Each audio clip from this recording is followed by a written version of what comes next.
In addition to bringing you the Thom Hartmann program here on Free Speech TV and Video Media Online, we also have a whole set of ways you can interact with us and tools you can use to spread the word about the importance of democracy and the threats to it in our republic. First, there's your daily homework. Sue Nethercutt puts together a daily email newsletter that has a link to every story I discuss on the air, so you can find my sources and you can share them with your friends. It's free and you can sign up at thomhartmann.com. Second, I publish my daily take every day over at the hartmannreport.com website. That's also free if you want the daily 5 days a week rant in your inbox. No ads either. Third, we have the podcasts. There's the free 1-hour version of our daily show that's advertising supported. You can find that wherever you get your podcasts normally. And then there's also the podcast of the entire 3-hour show with no advertisements, and that's available by subscription over at thomhartmann.com. So check them all out at thomhartmann.com and hartmannreport.com.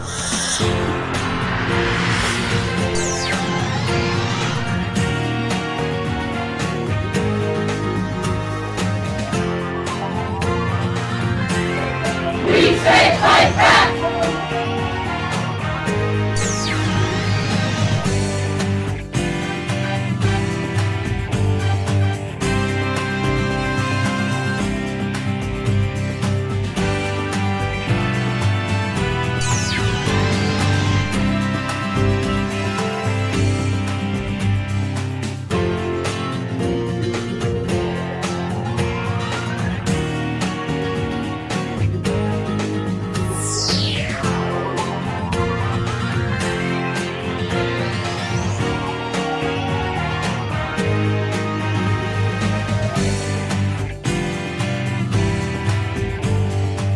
Today is not a normal fundraising day. Today is match day, and that matters more than ever because Trump hasn't just resurrected political repression in this country, he's doubled it. So our free speech TV frontline funders are stepping up and doing the same, doubling your donation. Let me say that again. In the face of rising authoritarianism, our supporters are matching your new or upgraded monthly donation dollar for dollar for 3 months, up to $3,000. You start a $10 monthly donation, a frontline funder instantly makes it $20 for the next 3 months. You bump your $5 a month to $10 a month, it becomes $20. You take that step today, your impact doubles today. So go to freespeech.org/donate or call 877-378-8669. Again, freespeech.org/donate or 877-378-8669. And because this is match day, your gifts go even farther, including the premiums. $20 one-time gift, mystery sticker. $60 or $5 a month, support remote area medical. You can send a portion of your donation straight to provide free dental, vision, and medical care to underserved communities. $144 gift or $12 a month, my new book, The Last American President, signed by me. The only way you can get a signed copy. And on match day, even that $12 a month gets doubled. $240, there's the virtual meet and greet. Let's connect online for a conversation. And with a $1,000 gift, the in-person meet and greet. Stand with us in the fight for democratic media in war-ravaged Portland, and I'll buy you lunch. But the most important thing isn't the premium, it's the match. Because in a moment where Trump is bragging about using state power to punish critics, where he's escalating culture wars, where political retaliation is becoming the norm, independent media is not a luxury. It's a survival tool. And when free speech TV is people-powered, match-powered, democracy-powered, it becomes one of the last spaces in this country that cannot be bullied, bought, or silenced. So don't wait. Match day is the multiplier moment. freespeech.org/donate or 877-378-8669. 80 years ago, over 120,000 Japanese individuals were stripped of their rights and forced into barbed wire camps because of the way they looked and the language they spoke. My great-grandfather, my Gigi, was one of them. He was taken from his home on Maui and imprisoned, not for anything that he had done, but for who he was. We said then, never again. Yet here we are today. Now the very sites where Japanese American families were incarcerated have been reopened. Fort Bliss, a World War II internment camp, is now the nation's largest immigrant detention center.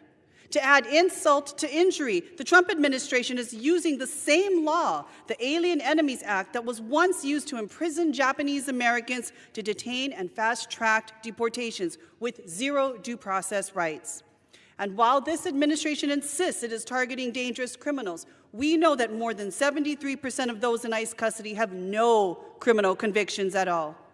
This administration is also intentionally dismantling legal pathways and stripping people of lawful status so they can be deported, just as we saw on Kauai recently, where a raid that swept up 44 people ended with 6 Venezuelan men who were legally here seeking asylum, self-deporting after the administration revoked temporary protected status for their country. To anyone who thinks this could never happen to me, consider this. 2/3 of the Japanese imprisoned in camps were American citizens. Their children, like my grandfather, serving in the United States military in defense of a country who saw them as the enemy. Today, American citizens are also being rounded up once again and stopped and detained simply for the way they look by officers who face no accountability. United States military veterans picked up, detained, deported. What we are witnessing is a slow, methodical erosion of citizens' rights and a cold indifference towards treating entire communities as national security threats.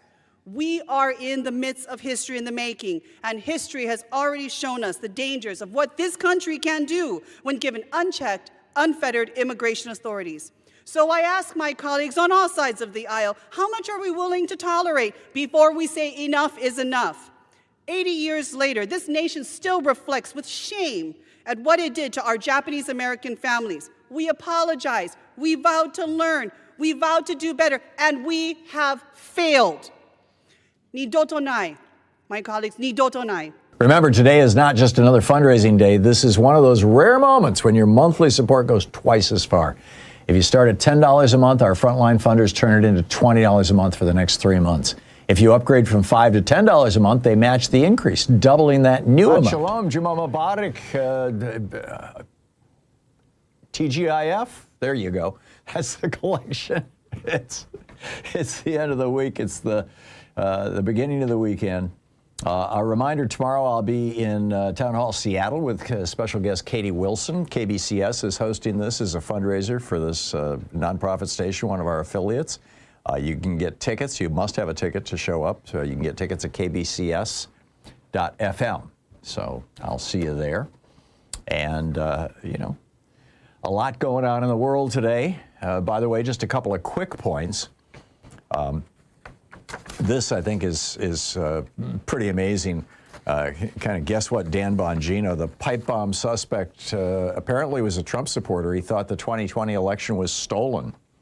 So we're starting to, oh my God.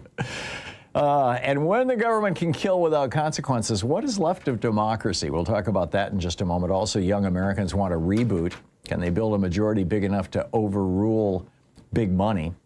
In the second hour of our program is Trump's Christmas greeting. He sent out a Christmas card that says, "Daddy's home." Is that an authoritarian warning? Is he trying to tell us something? Also, Trump's attacks on DEI and college admissions are likely to hurt men. Don't tell Trump's boys. Yeah.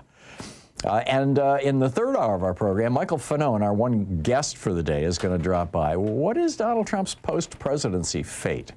And Geeky Science, even one piece of chewing gum is not worth the risk. Seriously, I'll explain. It all has to do with microplastics. Oh, my God. Something we've talked about before. But to begin, we had this testimony before Congress yesterday, in the Senate and in the House, where, you know, but primarily in the Senate, where you had the admiral who ordered the strike, the second strike, on these two men who are clinging to the flotsam, clinging to the pieces of this boat. This is amazing. I mean, in a bad way. Here you have the federal government, the government of the United States, declaring that it can kill people in international waters on the suspicion that they're committing a crime for which there is not a death penalty. Now, I mean, this is just, this is nuts. I mean, if this a whole report is right, that you know, this double tap strike, and for that matter, the strikes to begin with. I mean, they blew up another boat yesterday. They killed another 2 people yesterday. Trump is sitting around going, oh yeah, kill as many as you can. We've killed only 80 people here. Let's kill some more. You've got a psychopathic murderer, a guy who delights in killing people in the White House. And, you know, clearly, I would say, you know, and also running the Pentagon, you know, a similar kind of personality. And I realize it's very strong language, but who else would say, hey, let's go kill some people off the coast of another country who are traveling to a third country? It's got nothing to do with the United States. Even if these guys are transporting drugs, they're not drugs destined for the United States. They're going to Trinidad. There would be drugs destined for Europe, you know, or for the Caribbean. And it's not fentanyl, which is the excuse that Trump is using. The fentanyl's coming in from China and Mexico. So, I mean, it's like lies, you know, lies wrapped in lies to justify murder or a war crime, one or the other. You know, the rule of law, transparency, government power being restrained, these are the essential cores of a democracy. And especially the power to kill. Government is unique in many regards. You know, I mean, this whole, you know, Republican thing that started in the 80s of, you know, let's run government like a company. And, you know, when Bush and Cheney were elected, we got 2 CEOs as president and vice president. Isn't that great? We're going to run government like a company. Well, companies aren't run for the public good. Companies are run to make money for somebody. I mean, that's what Trump is doing right now. He's running our government to make money for himself and his cronies and the 13 billionaires in his cabinet. But that's not, you know, what our founders conceived of. That's not historically what governments have been about at all. Governments have always been about serving the public good, protecting the country, defending the borders, you know, fighting wars, elevating citizens, educating people, building roads, protecting people, you know, with police and fire. Listen, these are the roles of government. Not this bizarre, you know, notion, oh, let's run government like a business or something like that. No, this is government has, and because this is the role of government has a power that no corporation has, which is the legal power to kill. The legal power to imprison, to deprive you of your liberty. General Motors can't do that, but the state of Michigan can, or the United States can, or the city of Lansing can, to stay on the Michigan analogy.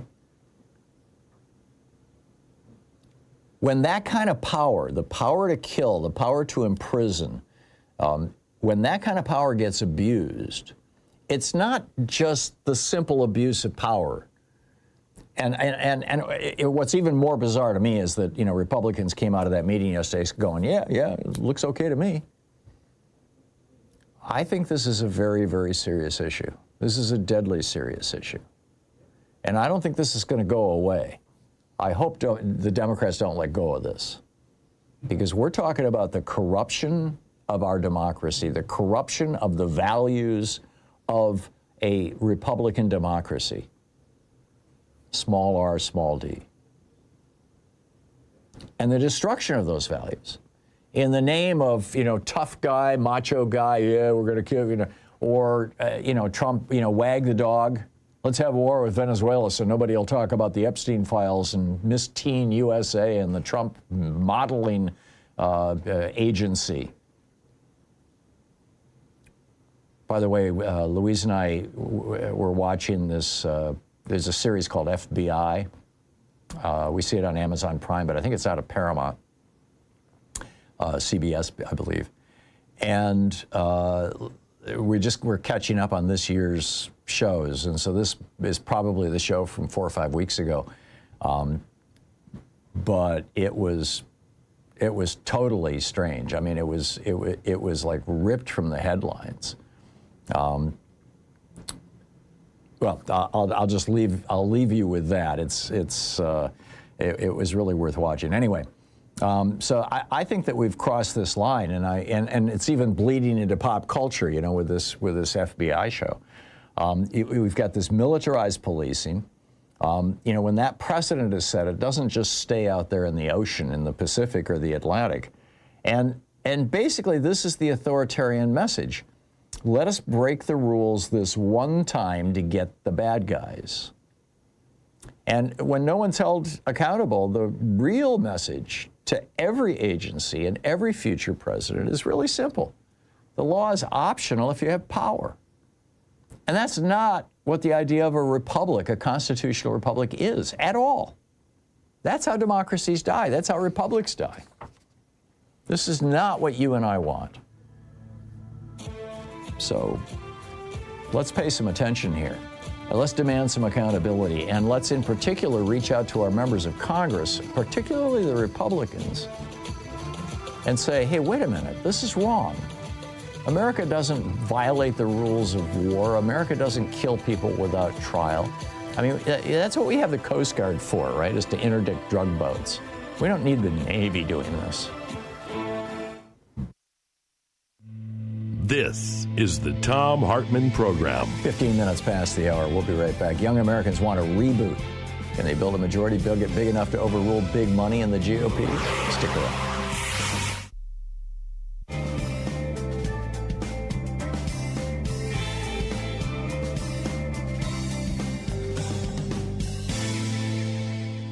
And welcome back, Marie in Seattle. Hey, Marie. Thanks for listening to KBCS. What's up? Hey there.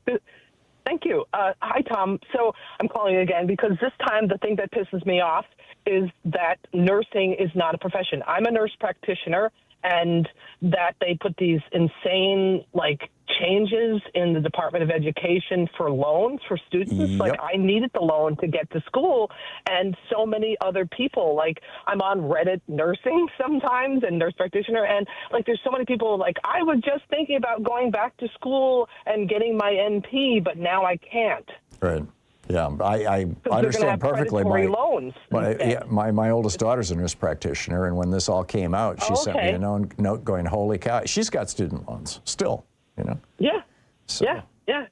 And I mean, as it is, it's hard to get rid of those loans. It's a whole other, discussion about, why do we have that as our way when we're saying we have a nursing shortage and we have a provider shortage and stuff like that. So why does that make any sense whatsoever to even make it worse? Yeah. No, it's crazy. And I don't know whose advantage this goes to other than, maybe the big banks or the insurance companies. I mean, who greased the palms of the Republicans in power to make this happen? Was it the AMA? Was it the insurance companies? I mean, who's benefiting from this, Marie? I mean, if you look, they put caps on medical school education as well. So if you look at that, I don't think it's AMA because they're getting screwed as well. Right. Well, we have a doctor shortage and a nursing shortage for that matter. Yeah, right. So we're just going to make healthcare really good for people. Yeah. People, we're going to have socialized medicine whether we want to or not, in a way, in terms of how long we have to wait to get care. Yeah. Well, I'd like to know what drove this decision. Marie, thank you. Thanks for the call and thanks for pointing that out. Yeah. Good talking to you. No worries. Thank you, Tom. Thank you. Happy holidays. Jessica in Chicago. Hey, Jessica, what's up? Hi, Tom. Hey. You went too dark yesterday, and I'm going to pull you back from the edge of despair. You said in your lifetime you'll never see Trump accountable for anything and that he's done. And yes, Trump owns the Supreme Court and they'll never hold him accountable. But I'm still hopeful that internationally Trump will face justice he deserves. I think The Hague will be waiting for a group of American criminals that think they're immune to justice. I hope so. Although we're not a signatory, so it would be basically a toothless indictment. Well, I'm proud of Venezuela. They just issued an emergency meeting with the UN to investigate the series of executions. And so I'm hopeful that we know Trump would have pardoned Hegseth and Admiral badly if they ever did go through the system. Right. But Venezuela is coming for them. And our U.S. military is so out of control. A U.S. destroyer in the international waters of Venezuela intercepted and boarded and occupied a tuna fishing boat. Oh, geez. And it's in the fishing zone. It's in the economical zone. Yeah. And it has whoever the Hellfire missiles, 2 of them, they're over 150,000 apiece. You blow up 2 people with $150,000 missile. Yeah. No, I get it. It's outrageous. Jessica, thank you. Thank you very much.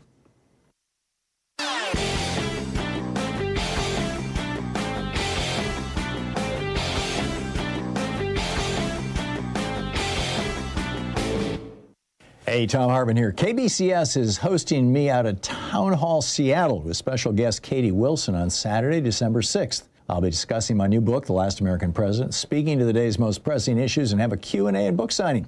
You can get tickets now at kbcs.fm. See you there. Tag, you're it. They called it blood libel, what the Germans were doing against the Jews, claiming that they were using the blood of Christian children to make their matzah. We've got a new blood libel now here in the United States. J.D. Vance and Donald Trump lying through their teeth, arguing that black Haitian immigrants to the United States, legal immigrants with green cards in this little town in Ohio, are eating pets. This is another libel that goes way back. In the 1890s, people were claiming German and Dutch immigrants were eating pets. Then they claimed in the 1880s, and actually as recently as last year, a restaurant got shut down in California because of claims that they were serving pets. They weren't. But it was an Asian restaurant. This is just evil stuff, these lies and spreading this kind of hate. And this is now the strategy that the Republicans are using. There's a whole article about it at HartmannReport.com, Hate as a Political Weapon. Check it out.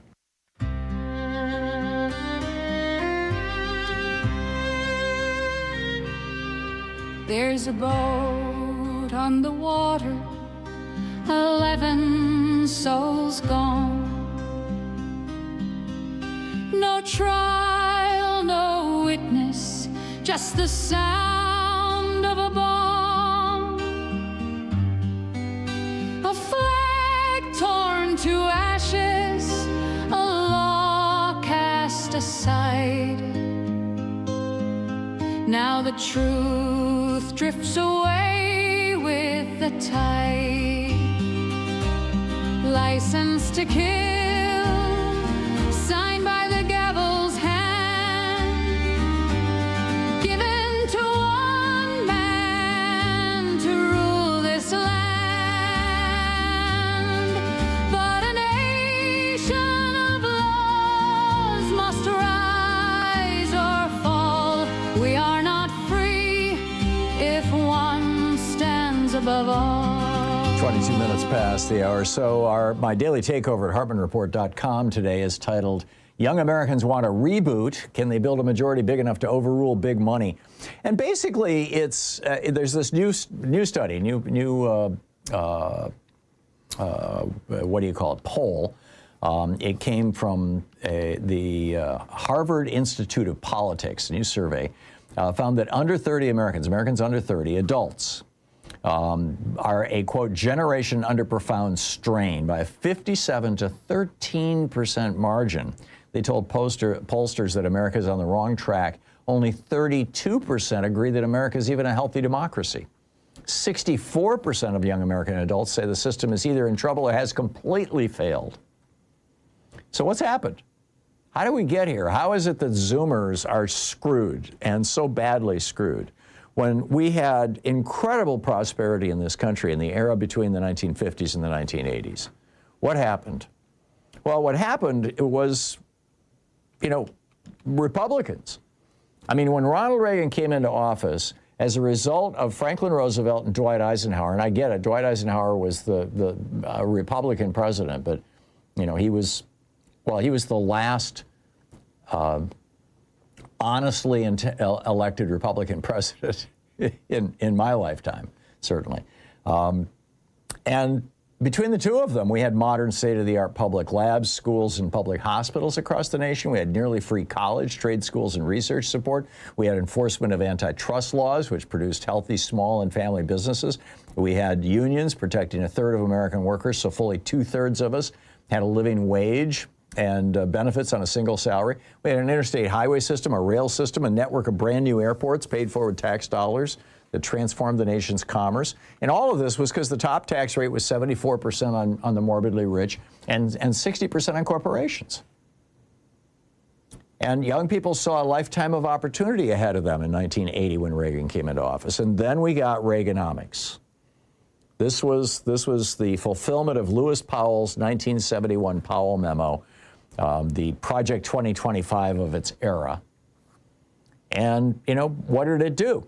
It has, the Republicans said if we just cut the top income tax rate from 74% down to 37%, it would trickle down benefits to everyone else because it would, the job creators would be unleashed.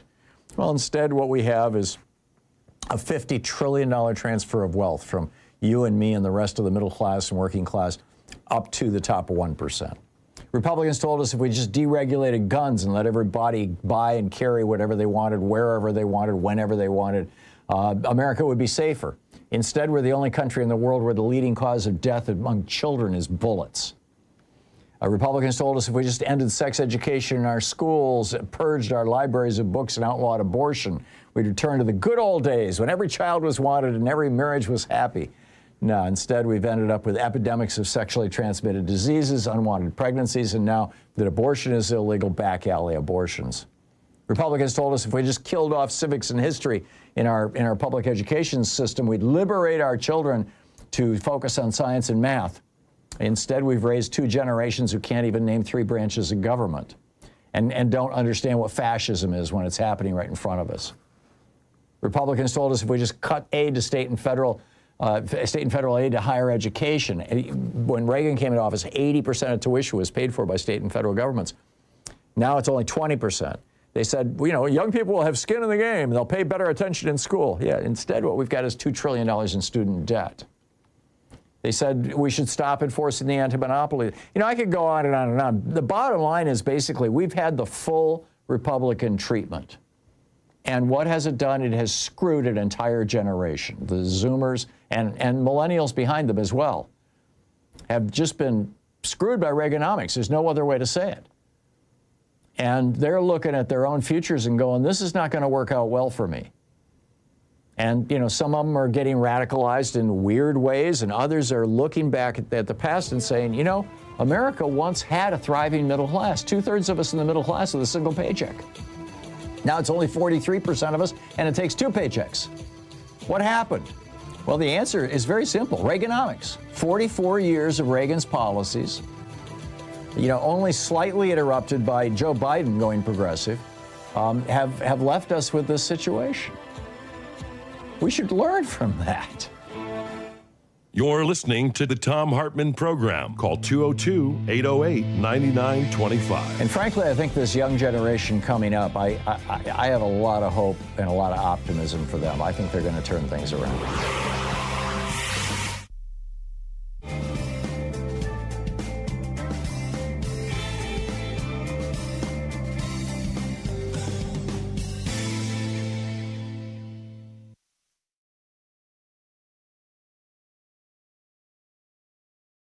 Today is not a normal fundraising day. Today is match day, and that matters more than ever because Trump hasn't just resurrected political repression in this country, he's doubled it. So our free speech TV frontline funders are stepping up and doing the same, doubling your donation. Let me say that again. In the face of rising authoritarianism, our supporters are matching your new or upgraded monthly donation dollar for dollar for 3 months, up to $3,000. You start a $10 monthly donation, a frontline funder instantly makes it $20 for the next 3 months. You bump your $5 a month to $10 a month, it becomes $20. You take that step today, your impact doubles today. So go to freespeech.org/donate or call 877-378-8669. Again, freespeech.org/donate or 877-378-8669. And because this is match day, your gifts go even farther, including the premiums. $20 one-time gift, mystery sticker. $60 or $5 a month, support remote area medical. You can send a portion of your donation straight to provide free dental, vision, and medical care to underserved communities. $144 gift or $12 a month. My new book, The Last American President, signed by me. The only way you can get a signed copy. And on match day, even that $12 a month gets doubled.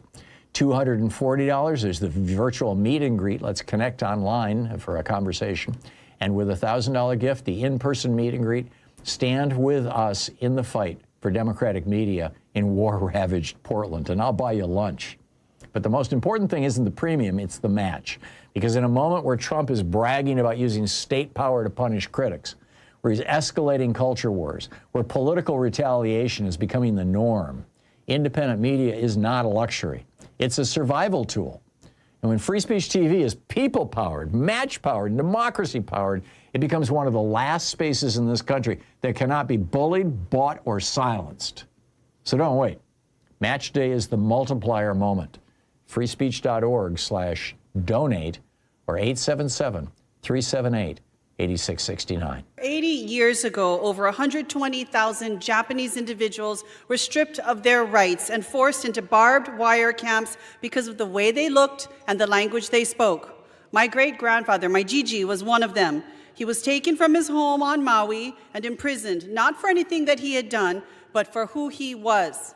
We said then, never again. Yet here we are today. Now the very sites where Japanese American families were incarcerated have been reopened. Fort Bliss, a World War II internment camp, is now the nation's largest immigrant detention center.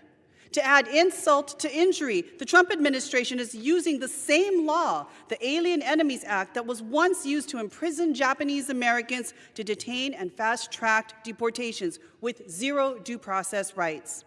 And while this administration insists it is targeting dangerous criminals, we know that more than 73% of those in ICE custody have no criminal convictions at all. This administration is also intentionally dismantling legal pathways and stripping people of lawful status so they can be deported, just as we saw on Kauai recently, where a raid that swept up 44 people ended with 6 Venezuelan men who were legally here seeking asylum, self-deporting after the administration revoked temporary protected status for their country. To anyone who thinks this could never happen to me, consider this. 2/3 of the Japanese imprisoned in camps were American citizens. Their children, like my grandfather, serving in the United States military in defense of a country who saw them as the enemy. Today, American citizens are also being rounded up once again, stopped and detained simply for the way they look, by officers who face no accountability. United States military veterans picked up, detained, deported. What we are witnessing is a slow, methodical erosion of citizens' rights and a cold indifference towards treating entire communities as national security threats. We are in the midst of history in the making, and history has already shown us the dangers of what this country can do when given unchecked, unfettered immigration authorities. So I ask my colleagues on all sides of the aisle, how much are we willing to tolerate before we say enough is enough? 80 years later, this nation still reflects with shame at what it did to our Japanese American families. We apologize, we vowed to learn, we vowed to do better, and we have failed. Nidoto nai, my colleagues, nidoto nai. Remember, today is not just another fundraising day. This is one of those rare moments when your monthly support goes twice as far. If you start at $10 a month, our frontline funders turn it into $20 a month for the next 3 months. If you upgrade from $5 to $10 a month, they match the increase, doubling that new amount. This match is what keeps Free Speech TV independent when the pressure gets intense, when the news cycle turns toxic, and when too many voices fall silent. It's not just about keeping the lights on. It's about keeping a truly free press alive, one that isn't bought, bullied, or bent by corporate power. If you believe independent media matters, not someday, not when things calm down, but now, this is the moment to act. Your monthly donation becomes a strong, reliable foundation for everything we do, and today it becomes twice as strong. Call 877-378-8669 or head over to freespeech.org/donate. Whatever level works for you, your impact is doubled. So let's meet this match together.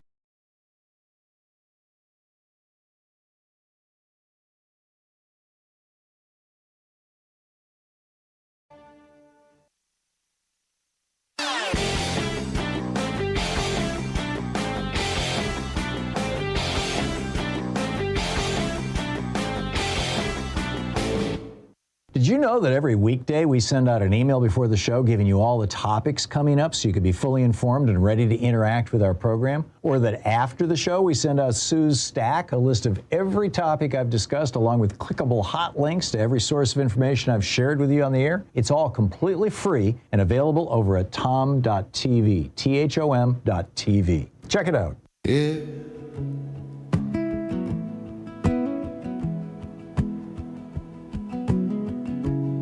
We ain't asking for a crown,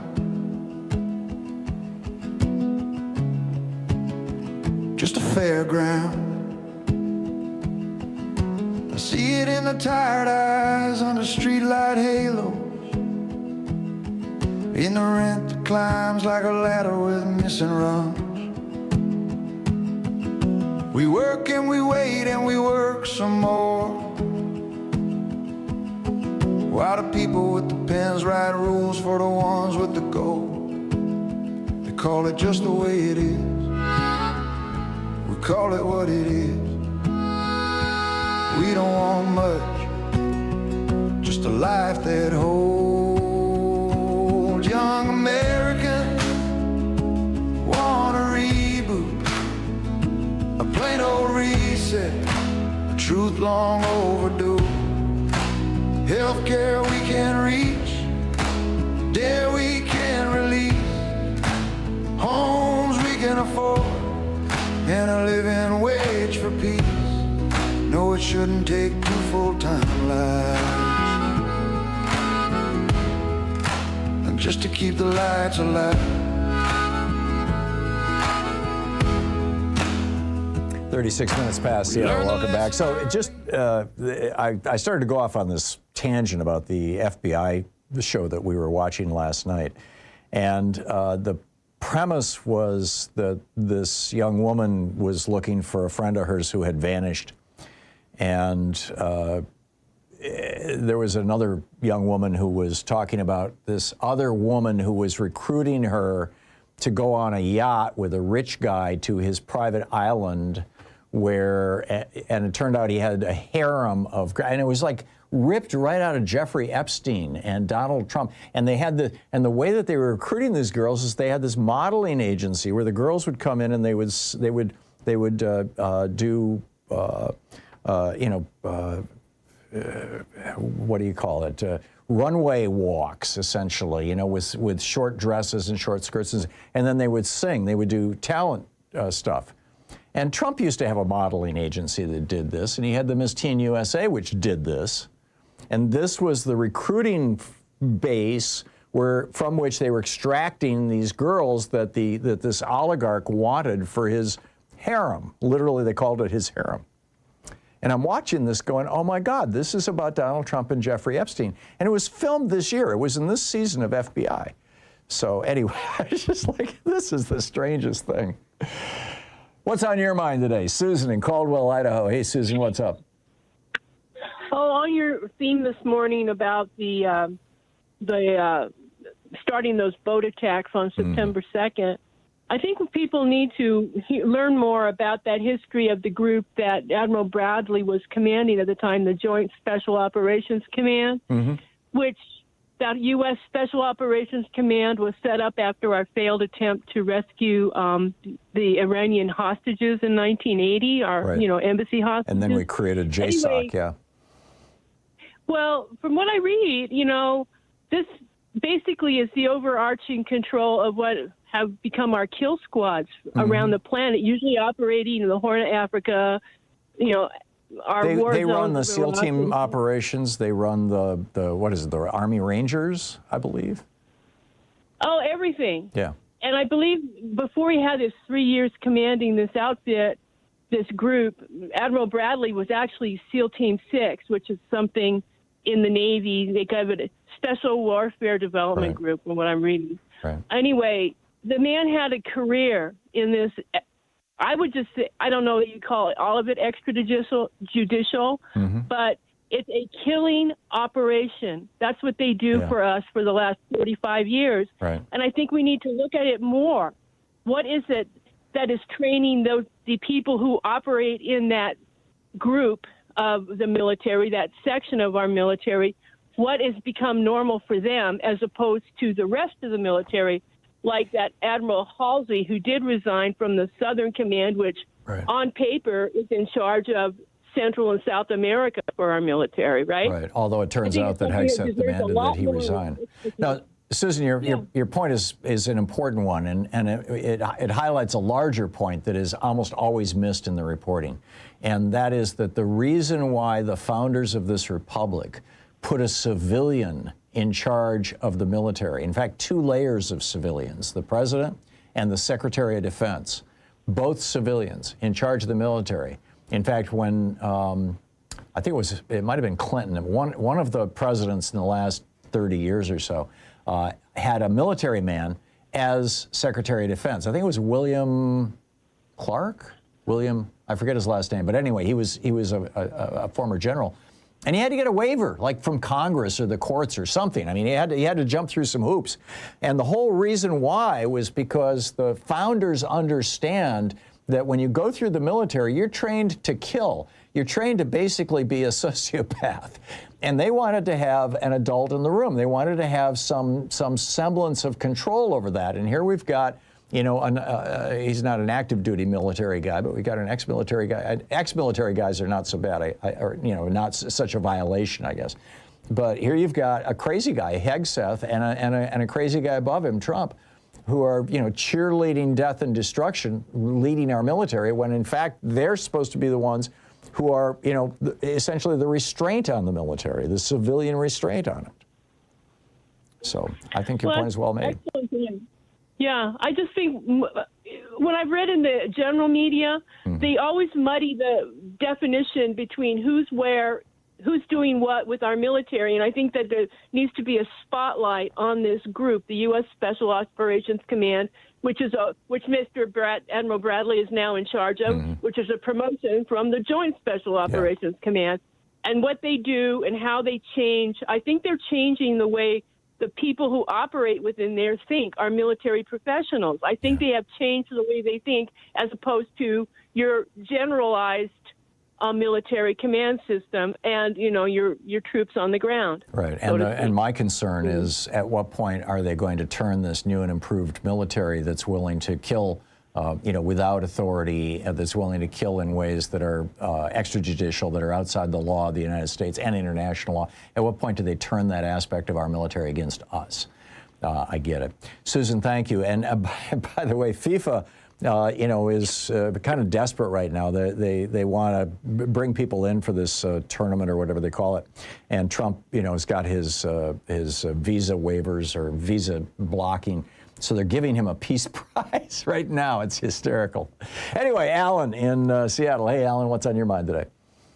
Hey, good morning, Tom. Hey. Well, just speaking of FIFA, we have a whole bunch of people getting ready for 2026 to work that event here. And, you know, it's now a big question mark. Yeah. Anyway, the reason for my call today was the countless citing of Trump and his, you know, unfavorable poll ratings. You know, it is, you know, it's media wide. You know, they're all saying how in the dumpster he is. Unfortunately, he's still in charge, and he can do a hell of a lot of damage. That is. Between now and 2027. Yeah. When hopefully a Democratic takeover of the House happens. And if you're expecting that sycophantic cabinet to exercise, you know, their due diligence under the 25th Amendment, it ain't gonna happen. That ain't happening. No. You know. And speaking of them, I think we're full on into, you know, if we're not already there, a weekend at Bernie's with Trump starring in the role of Bernie, because they'll just prop him up, and they'll keep doing what they want to do, which is grift and kill and do everything else. Well, they can't afford to put Vance in charge, because Vance has no charisma, he has no base, he's widely disliked by the people who are the most, you know, vociferous Trump humpers. And Peter Thiel likes him. Well, that, you know, yeah, right. It's kind of the exception. I mean, you know, it also appears that, well, who knows, but, his pardoning this Honduran drug lord who brought 500 tons of cocaine into the United States. Unbelievable. Apparently on behalf of Prospero, this island that Peter Thiel is a big investor in. Whether he had anything to do with the pardon or not, of course, who knows. But yeah, wild stuff. And Trump is in the dumpster right now, so Alan, you're absolutely right. And it's getting worse. In fact, among young people, he's dropped like over 50 points in the last 10 months, which is nuts. Alan, thanks for the call. Great to hear from you. 44 minutes past the hour, just about 45 minutes past the hour. We'll be back with more of your calls here on Anything Goes Weekend. Stay tuned. You're listening to Thom Hartmann. Visit ThomHartmann.com for audio and video archives. It's the place where despair is not an option. I'll be right back with you.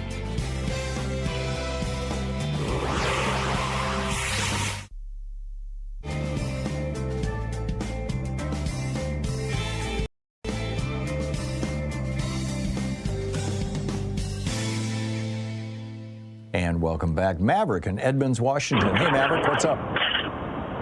Hey, Tom. Good morning.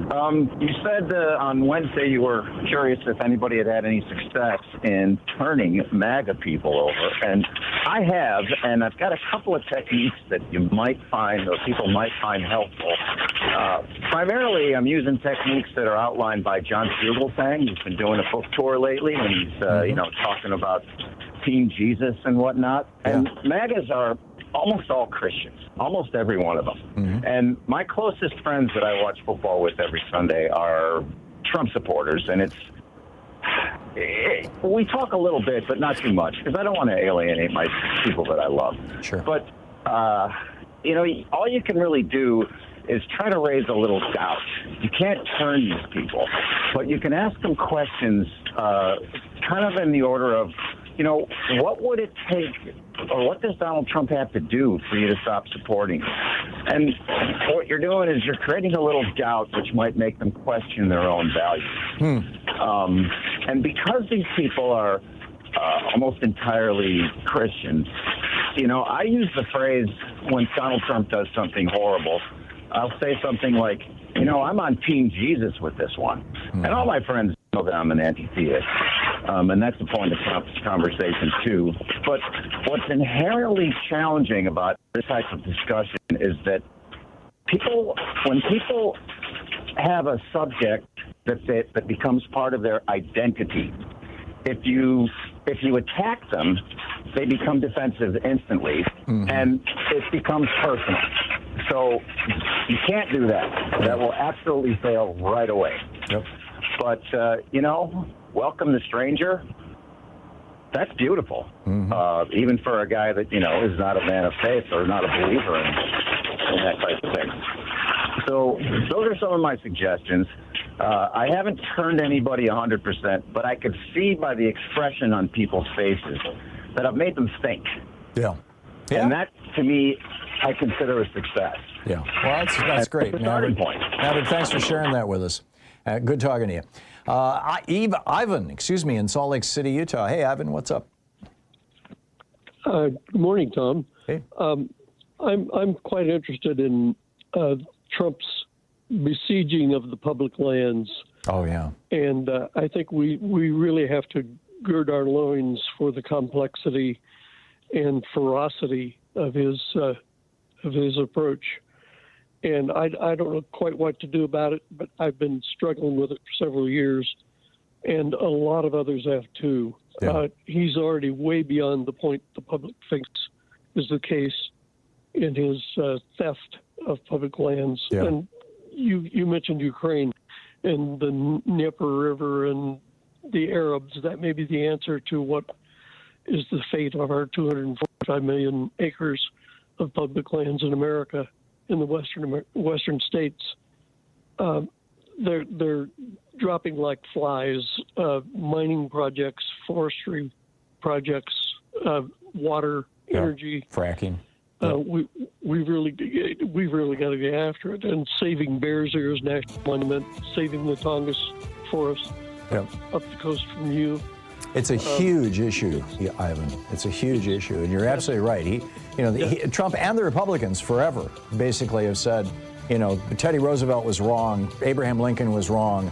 This should all be owned by billionaires and big corporations, or homesteaders. And it's an assault. It's an absolute assault on our public lands. Ivan, thank you.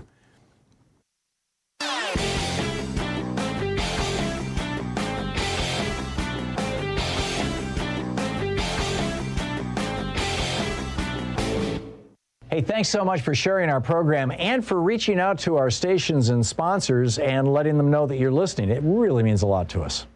When Ronald Reagan took over America in 1981, we handed him a brand gleaming new country.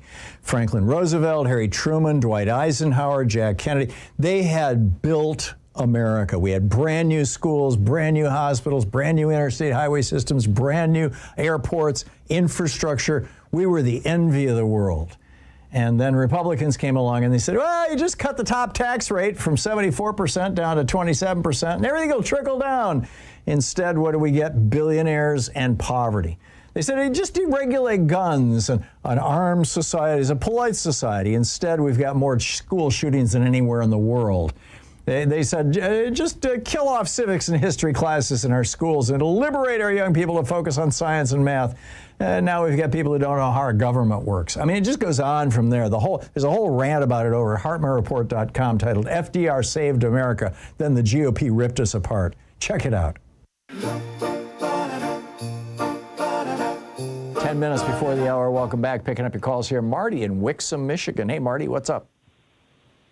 Hey, Tom. I basically just wanted to call to make a point about the media coverage of the controversy regarding Hegseth attacking those alleged drug boats. Mm-hmm. The point I want to make is that it's surprising and disappointing. I haven't seen any of the TV coverage of this issue show an actual map of the region. I think many viewers and listeners imagine these boats are just off the coast of Florida, so they might think maybe we need to take them out. Yeah. Well, that's because the only video that we're seeing, is from the DOD. But you're right. The networks could easily throw a map up and show where this is happening. Yeah, I mean, if you look at an actual map, this double-tap murder happened in a little outboard motor on its way from Venezuela to Trinidad, which is a tiny little island just barely off the coast of Venezuela. 7 miles off the coast. Essentially down in South America. Mm-hmm. I mean, I think if the media would even briefly show that actual map, I think it would really help people understand just how outrageous and unjustified these attacks are. Yeah, it is South America. You're absolutely right.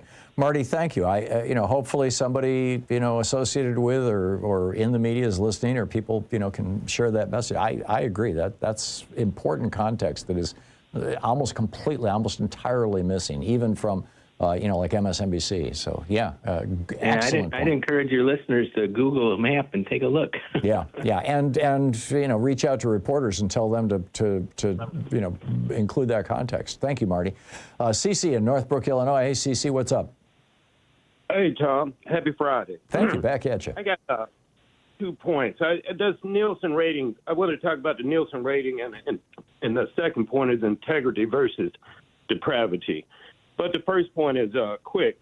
I don't understand how the Nielsen ratings work, but I got a mail, and hey, I got a total of $12 for signing up. Now I don't know if I shot myself in the foot, but $12 is $12. And sure. I was wondering, the only thing I do is leave my TV on free speech TV all day. I don't, sometimes I leave, I go other places, and just leave it on, to help the ratings. I don't know if that's what activated that. Did Nielsen give you a box? Are they still using boxes? They used to have a box that you put in your cable system that would detect what you were watching. Oh, no, I didn't get that. No. How are you conveying your information back to Nielsen?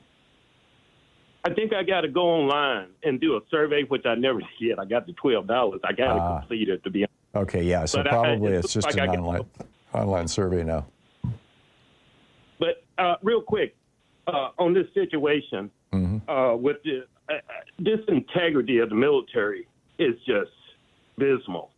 I'm a veteran. To see that admiral, God, my goodness. I mean, this is cut and dry. This is just integrity versus depravity. That was if I'm pronouncing that right. You are. Depravity is just kind of Yeah, and it's simple. I don't know why it's so complicated. That was straight up murder. I don't care how you like Cotton comes out and tells that lie. It's just, to me, I don't, it's that simple. And I'm proud to be African American.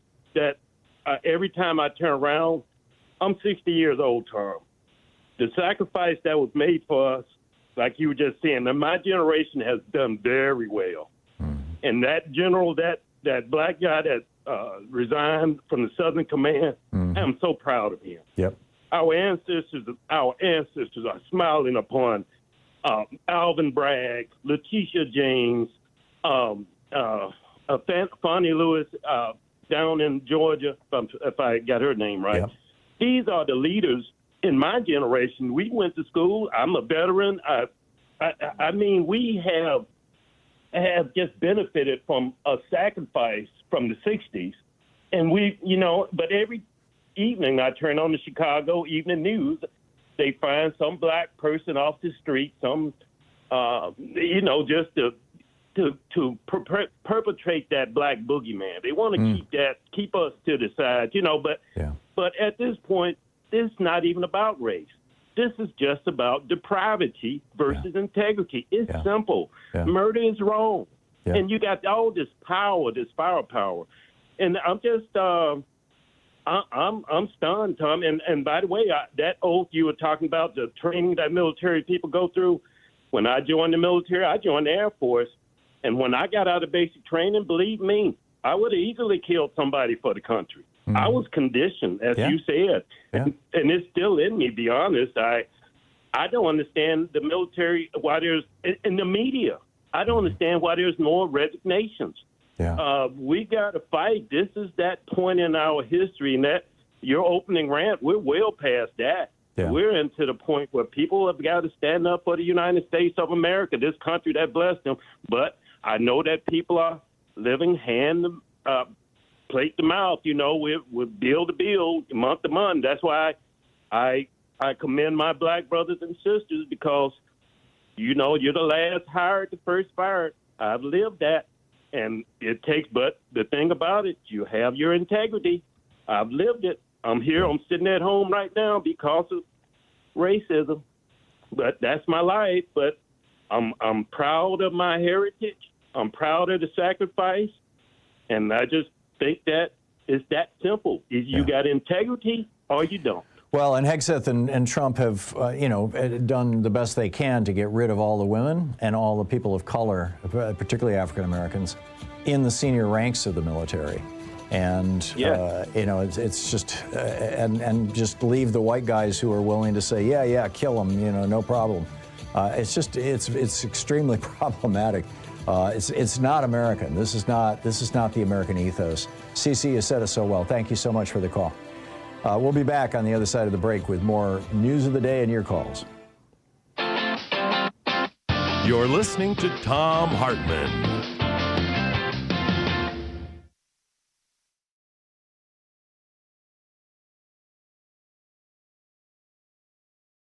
Today is not a normal fundraiser. In addition to bringing you the Thom Hartmann program here on Free Speech TV and Video Media Online, we also have a whole set of ways you can interact with us and tools you can use to spread the word about the importance of democracy and the threats to it in our republic. First, there's your daily homework. Sue Nethercutt puts together a daily email newsletter that has a link to every story I discuss on the air, so you can find my sources and you can share them with your friends. It's free and you can sign up at thomhartmann.com. Second, I publish my daily take every day over at the hartmannreport.com website. That's also free if you want the daily 5 days a week rant in your inbox. No ads either. Third, we have the podcasts. There's the free 1-hour version of our daily show that's advertising supported. You can find that wherever you get your podcasts normally.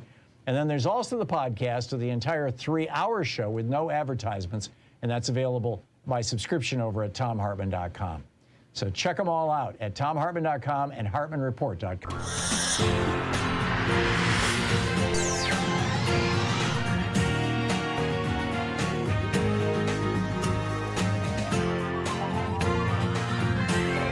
We say fight back!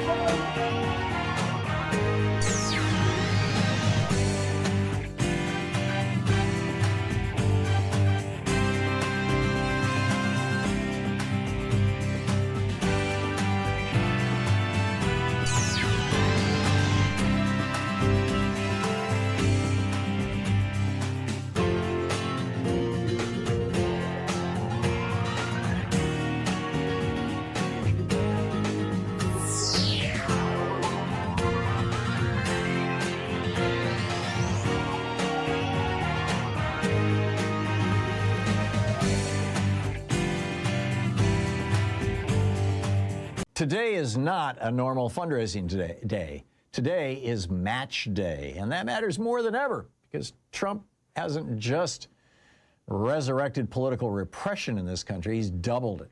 So our free speech TV frontline funders are stepping up and doing the same, doubling your donation. Let me say that again. In the face of rising authoritarianism, our supporters are matching your new or upgraded monthly donation dollar for 3 months up to $3,000. You start a $10 monthly donation, a frontline funder instantly makes it $20 for the next 3 months. You bump your $5 a month to $10 a month, it becomes $20. You take that step today, your impact doubles today. So go to freespeech.org/donate or call 877-378-8669. Again, freespeech.org/donate or 877-378-8669. And because this is match day, your gifts go even farther, including the premiums. $20 one-time gift, mystery sticker. $60 or $5 a month, support remote area medical. You can send a portion of your donation straight to provide free dental, vision, and medical care to underserved communities. $144 gift or $12 a month, my new book, The Last American President, signed by me. The only way you can get a signed copy. And on match day, even that $12 a month gets doubled. $240, there's the virtual meet and greet. Let's connect online for a conversation. And with a $1,000 gift, the in-person meet and greet. Stand with us in the fight for democratic media in war-ravaged Portland, and I'll buy you lunch. But the most important thing isn't the premium, it's the match. Because in a moment where Trump is bragging about using state power to punish critics, where he's escalating culture wars, where political retaliation is becoming the norm, independent media is not a luxury. It's a survival tool. And when free speech TV is people-powered, match-powered, democracy-powered, it becomes one of the last spaces in this country that cannot be bullied, bought, or silenced. So don't wait. Match day is the multiplier moment. freespeech.org/donate or 877-378-8669. 80 years ago, over 120,000 Japanese individuals were stripped of their rights and forced into barbed wire camps because of the way they looked and the language they spoke. My great-grandfather, my Gigi, was one of them. He was taken from his home on Maui and imprisoned, not for anything that he had done, but for who he was. We said then, never again. Yet here we are today. Now the very sites where Japanese American families were incarcerated have been reopened. Fort Bliss, a World War II internment camp, is now the nation's largest immigrant detention center. To add insult to injury, the Trump administration is using the same law, the Alien Enemies Act, that was once used to imprison Japanese Americans to detain and fast-track deportations with zero due process rights. And while this administration insists it is targeting dangerous criminals, we know that more than 73% of those in ICE custody have no criminal convictions at all. This administration is also intentionally dismantling legal pathways and stripping people of lawful status so they can be deported, just as we saw on Kauai recently, where a raid that swept up 44 people ended with 6 Venezuelan men who were legally here seeking asylum, self-deporting after the administration revoked temporary protected status for their country. To anyone who thinks this could never happen to me, consider this. 2/3 of the Japanese imprisoned in camps were American citizens. Their children, like my grandfather, serving in the United States military in defense of a country who saw them as the enemy. Today, American citizens are also being rounded up once again, stopped and detained simply for the way they look, by officers who face no accountability. United States military veterans picked up, detained, deported. What we are witnessing is a slow, methodical erosion of citizens' rights and a cold indifference towards treating entire communities as national security threats. We are in the midst of history in the making, and history has already shown us the dangers of what this country can do when given unchecked, unfettered immigration authorities. So I ask my colleagues on all sides of the aisle, how much are we willing to tolerate before we say enough is enough? 80 years later, this nation still reflects with shame at what it did to our Japanese American families. We apologize, we vowed to learn, we vowed to do better, and we have failed.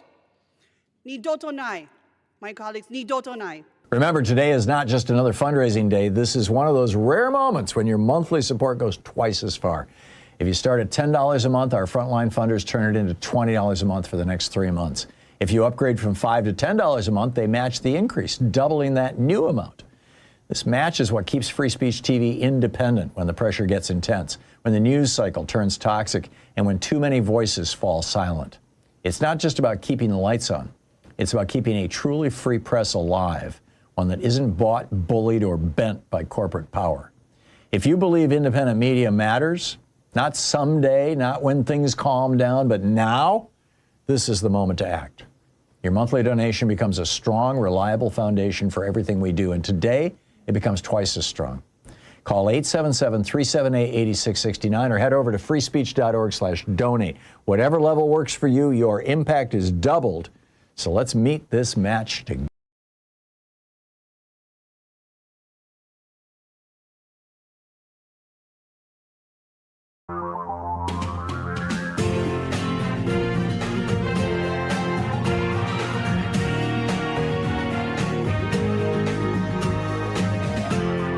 This is the Thom Hartmann Program. Welcome to the second hour of our program. Donald Trump sent out a digital Christmas card yesterday. It's got a picture of him in front of the White House in the snow with a kind of a Santa cap on. And it says, "Daddy's home." For those of you watching on TV, Nate's going to put it up on the screen here in just a second. And this isn't just a cringe. This is a flashing red warning sign about the state of our republic. I mean, when the official seat of American democracy starts marketing the president as a father figure who's come back to, quote, set things right. It says, "Daddy's home and he's going to set things right," right? And down at the bottom in smaller type it says, "and he's going to set things right." This is bizarre. We're not in the world of civic equality anymore when this is going on. This is a world of submission and strongman politics, where citizens are cast as children and dissent is treated as disobedience, and accountability gets replaced by worship of dear leader. I mean, this is North Korea kind of stuff. Daddy's home? Really? I get it that a lot of Republicans like to refer to Donald Trump as daddy. Ted Cruz did a while ago. He said, "Daddy's home and he's gonna spank some people." This is sick and twisted thinking. We live in a democratic republic, not a president's or not a kingdom. We don't have daddy. Democracy doesn't need a daddy. Democracies need competent public servants, people who are not lording over us, who are not the fathers of us, but are the employees of us. We need competent public servants who respect the Constitution, who tell the truth, who accept limits on their power.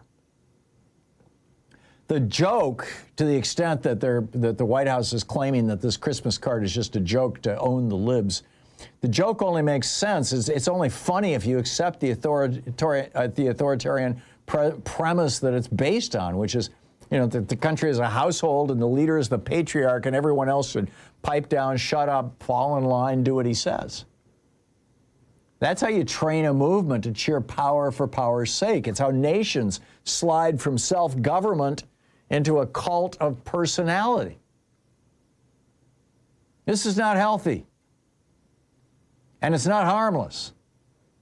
It's propaganda wearing a Santa hat. It's an invitation to trade your citizenship for fandom, to trade your rights for loyalty, to trade your democracy for a boss who demands adoration. We don't lead. America doesn't need a daddy standing in front of the White House with a thumbs up. America needs leaders who understand that in this country, the people, we the people, the first three words of the Constitution, we the people of the United States, are the bosses, and the president is just an employee. This is such a bad sign. And the fact that not a single Republican has spoken out about this is, just another indicator of how down the rabbit hole, how sick and damaged has the Republican Party become in the era since Ronald Reagan. We are no longer Dwight Eisenhower or Teddy Roosevelt or Abraham Lincoln's Republican Party.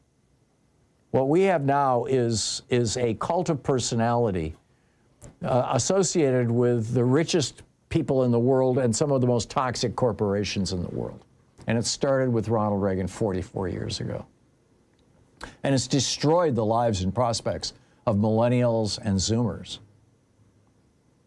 And it's destroying our democracy. It is not harmless.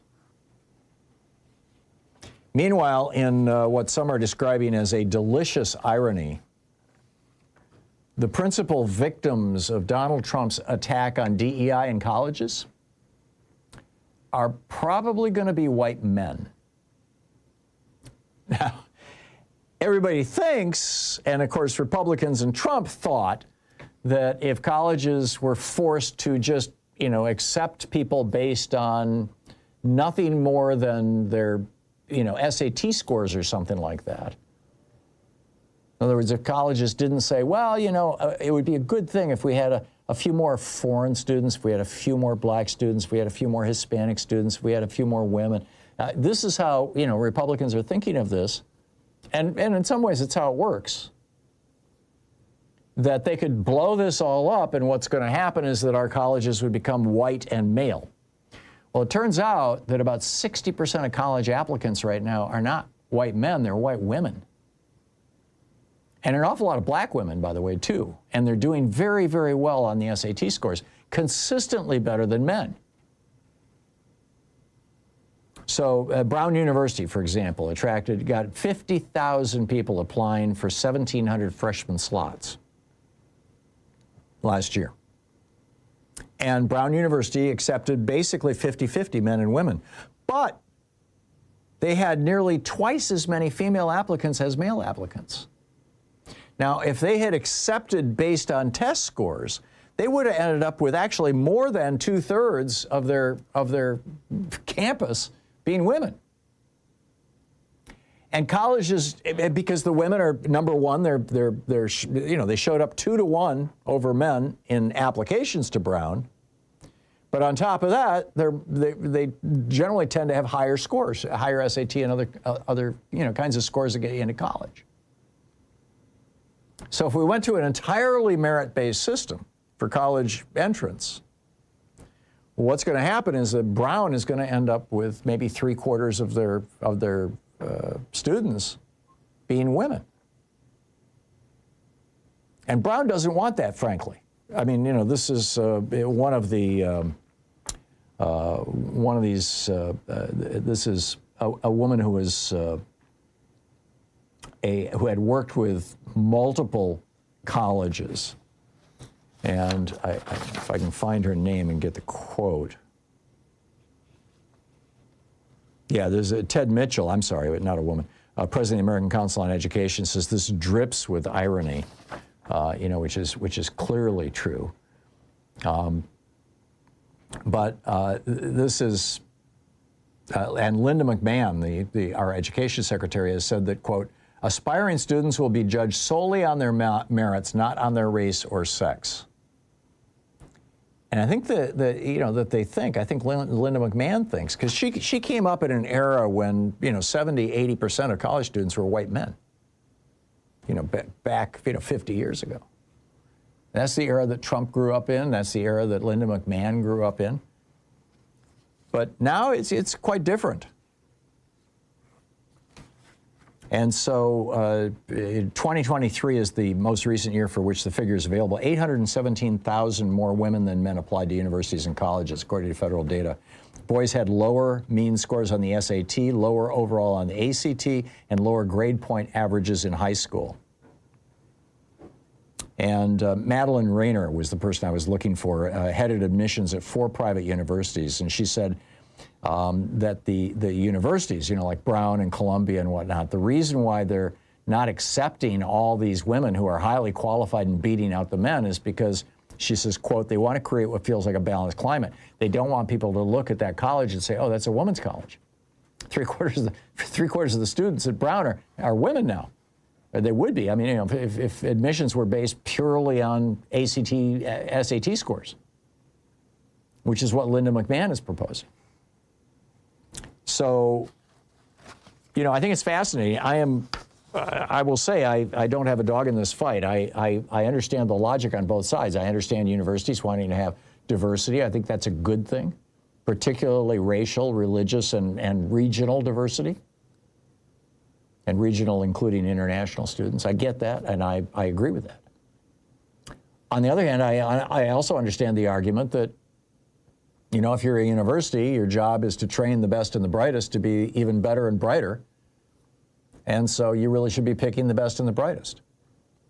And on the third hand, I get it that there's kind of a middle ground between these two things where you say, okay, well, the difference between the best and the brightest who are scoring, you know, 96 on their tests and the best and brightest who are scoring 94 on their tests is not that great a difference. So if we don't take all the 96s and we take a few 94s, that's okay, because we still have the best and the brightest.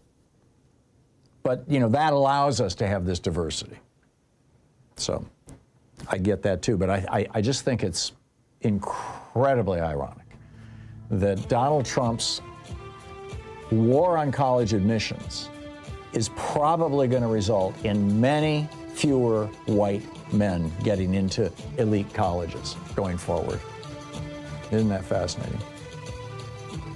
Incredible.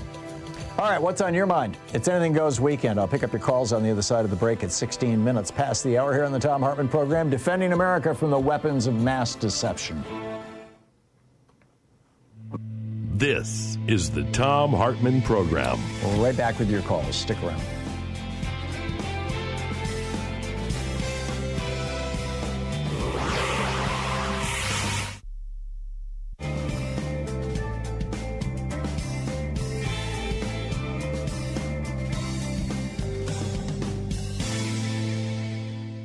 And welcome back.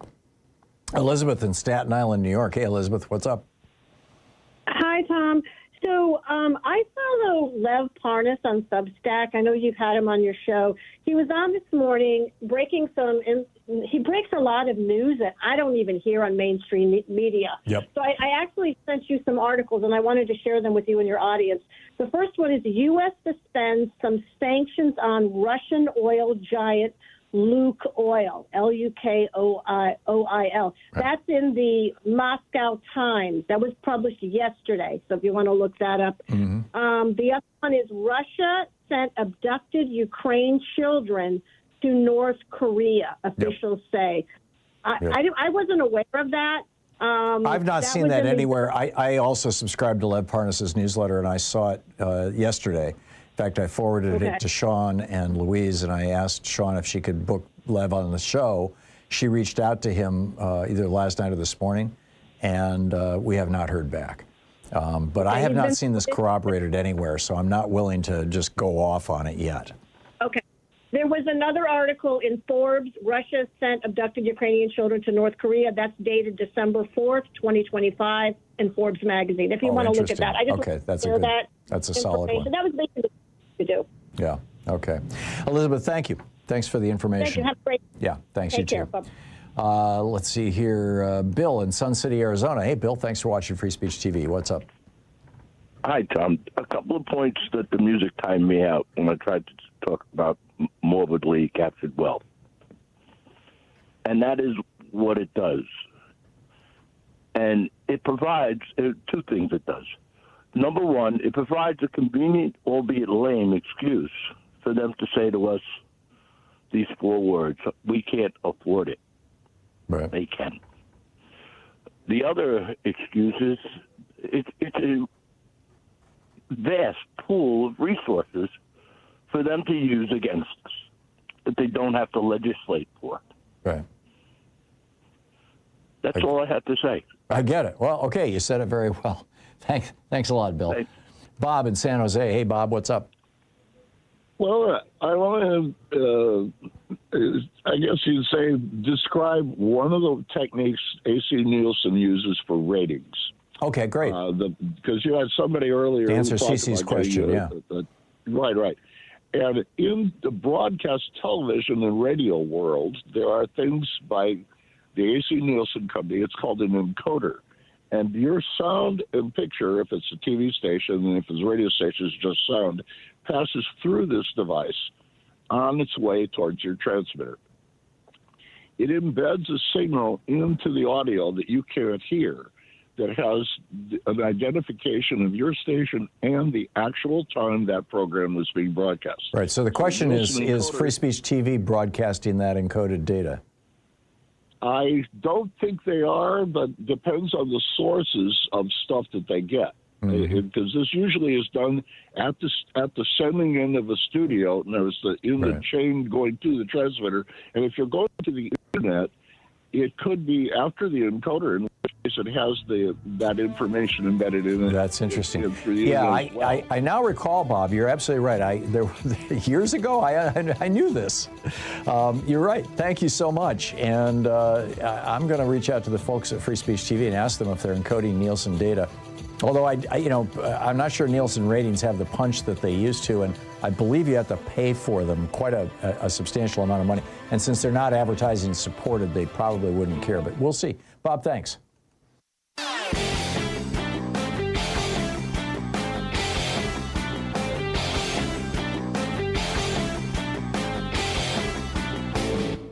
Change starts with you. You can be calling your Democratic or Republican representatives to let them know what you think by calling 202-224-3121. It's the Capitol switchboard. It'll get you right through to them.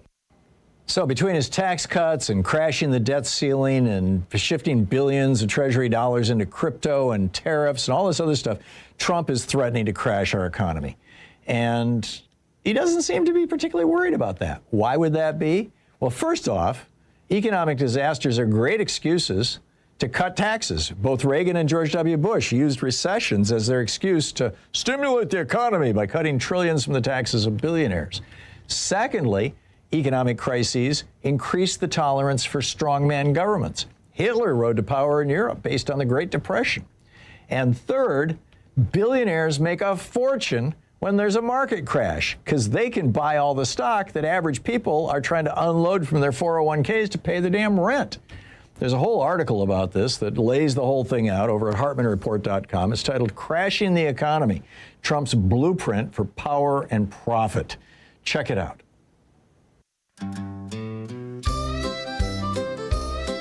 22 minutes past the hour. Welcome back. Picking up your calls here. What's on your mind today? Michael in Bronx, New York. Hey, Michael, what's up? Hey, good buddy. And you know, your timing is perfect because you just missed my sneeze. I don't want to sneeze on the air. Okay. What's on your mind? The cold weather. I think we need a daily reminder of what oath of service is.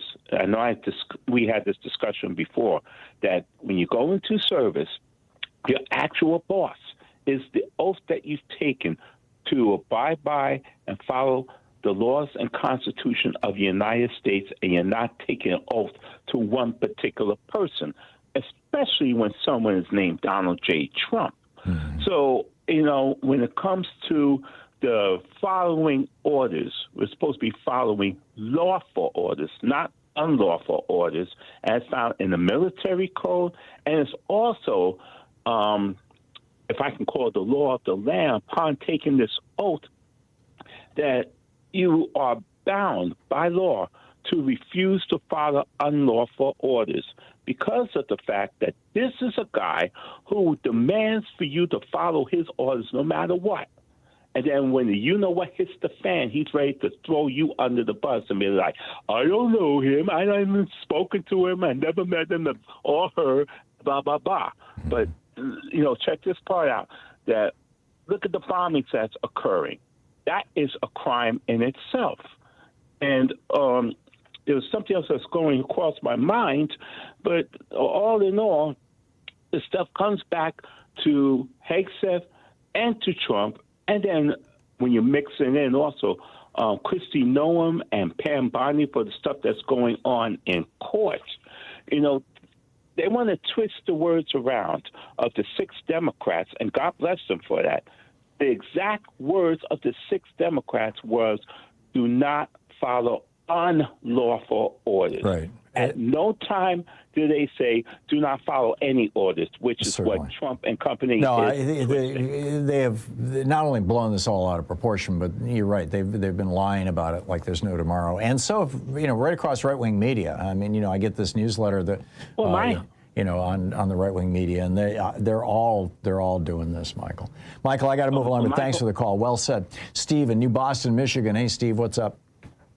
Hey, Tom. Well, I'm confused. I need your help. This goes for the boats that are being blown up down in the Caribbean and over in the Pacific. Mm-hmm.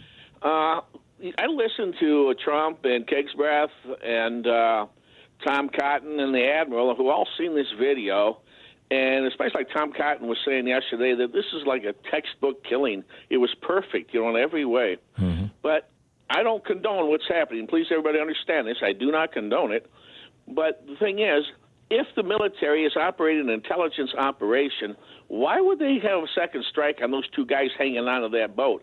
When Tom Cotton himself said they saw them calling their cohorts to come and pick them up and to help them and to get the drugs out of the boat. That's a lie. There was. Well, another senator said there was no radio. There was no possibility of a radio. This was a fragment of the boat these guys were hanging on to. Exactly. So this gets to my point. So if this is what they believed, that they were calling to get help, wouldn't it have been a smart thing to wait till the help arrived and blow them out of the water too?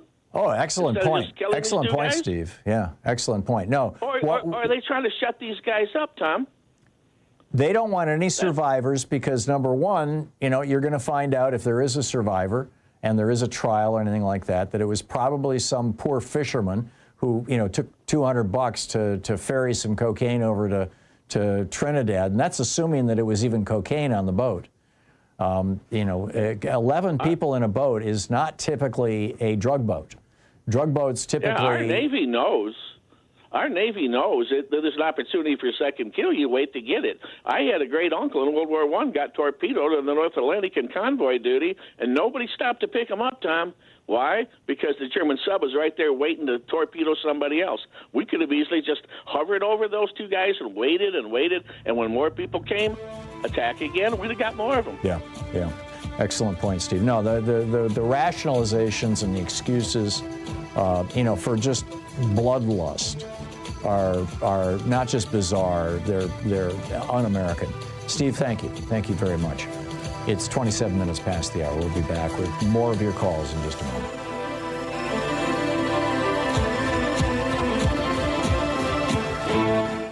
You're listening to the Thom Hartmann Program. Call 202-808-9925. Exposing the con in conservative. I'll be right back with your calls.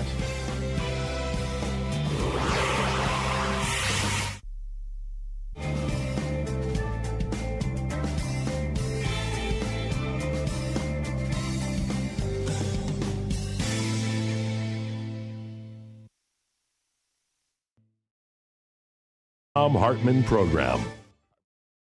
Today is not a normal fundraising day. Today is match day, and that matters more than ever because Trump hasn't just resurrected political repression in this country, he's doubled it. So our free speech TV frontline funders are stepping up and doing the same, doubling your donation. Let me say that again. In the face of rising authoritarianism, our supporters are matching your new or upgraded monthly donation dollar for 3 months up to $3,000. You start a $10 monthly donation, a frontline funder instantly makes it $20 for the next 3 months. You bump your $5 a month to $10 a month, it becomes $20. You take that step today, your impact doubles today. So go to freespeech.org/donate or call 877-378-8669. Again, freespeech.org/donate or 877-378-8669. And because this is match day, your gifts go even farther, including the premiums. $20 one-time gift, mystery sticker. $60 or $5 a month, support remote area medical. You can send a portion of your donation straight to provide free dental, vision, and medical care to underserved communities. $144 gift or $12 a month, my new book, The Last American President, signed by me. The only way you can get a signed copy. And on match day, even that $12 a month gets doubled. $240. There's the virtual meet and greet. Let's connect online for a conversation. And with a $1,000 gift, the in-person meet and greet. Stand with us in the fight for democratic media in war-ravaged Portland, and I'll buy you lunch. But the most important thing isn't the premium, it's the match. Because in a moment where Trump is bragging about using state power to punish critics, where he's escalating culture wars, where political retaliation is becoming the norm, independent media is not a luxury. It's a survival tool. And when free speech TV is people-powered, match-powered, democracy-powered, it becomes one of the last spaces in this country that cannot be bullied, bought, or silenced. So don't wait. Match day is the multiplier moment. freespeech.org/donate or 877-378-8669. 80 years ago, over 120,000 Japanese individuals were stripped of their rights and forced into barbed wire camps because of the way they looked and the language they spoke. My great-grandfather, my Gigi, was one of them.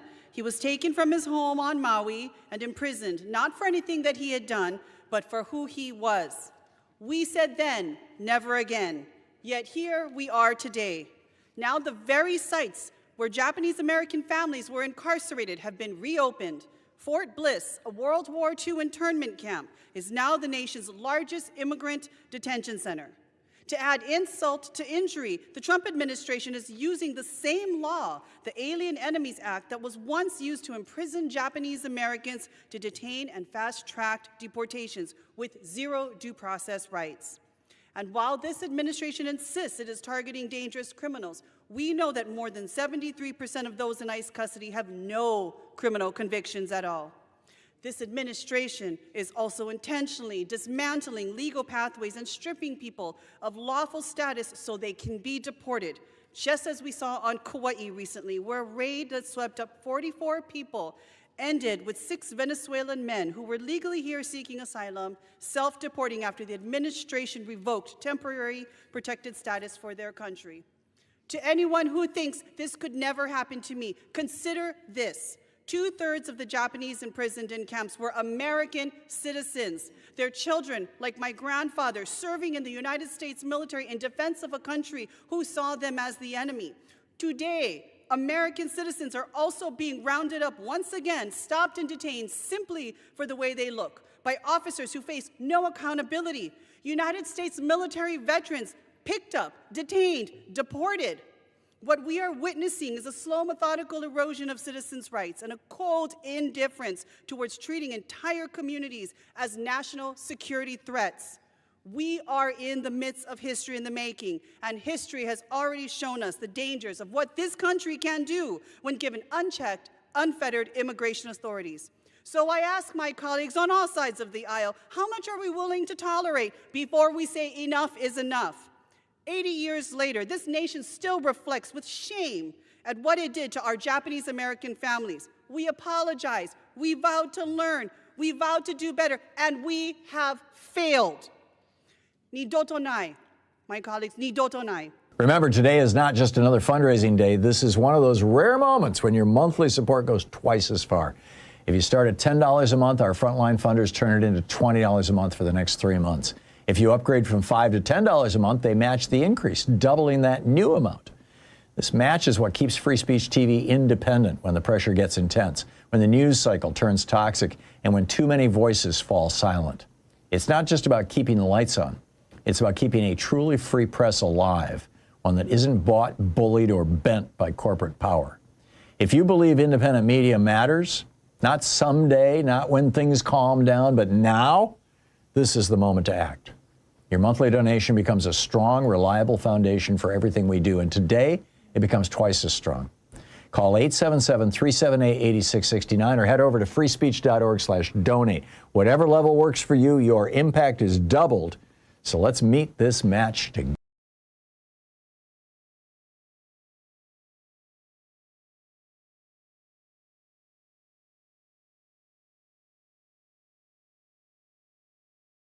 KBCS is hosting me out at Town Hall Seattle with special guest Katie Wilson on Saturday, December 6th. I'll be discussing my new book, The Last American President, speaking to the day's most pressing issues, and have a Q&A and book signing. You can get tickets now at kbcs.fm. See you there. Tag, you're it. So MAGA Mike and the Republicans want a religious test for people running for public office. They want to know that you are sufficiently Christian to be worthy of being elected.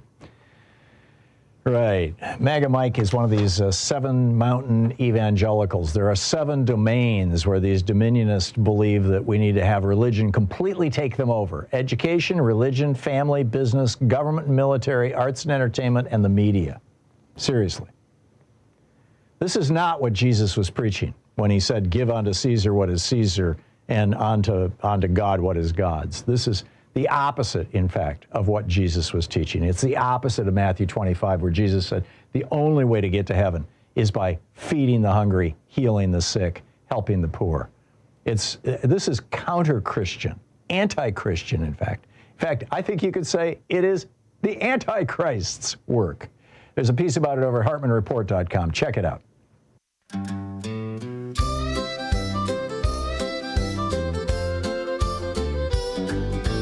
Deck the halls with alarms a-ringing. What is he flinging? Thumbs up grin at the people's door. Says Daddy's home, we are not that, sir. We don't need a boss in a red power suit. No kings in boots. This ain't a household, this ain't a throne. It's a we the people. You work for us, not on. Oh, don't you know, don't you see? Democracy's not a daddy decree. When leaders play patriarch, citizens pay with rights wrapped up and carried away.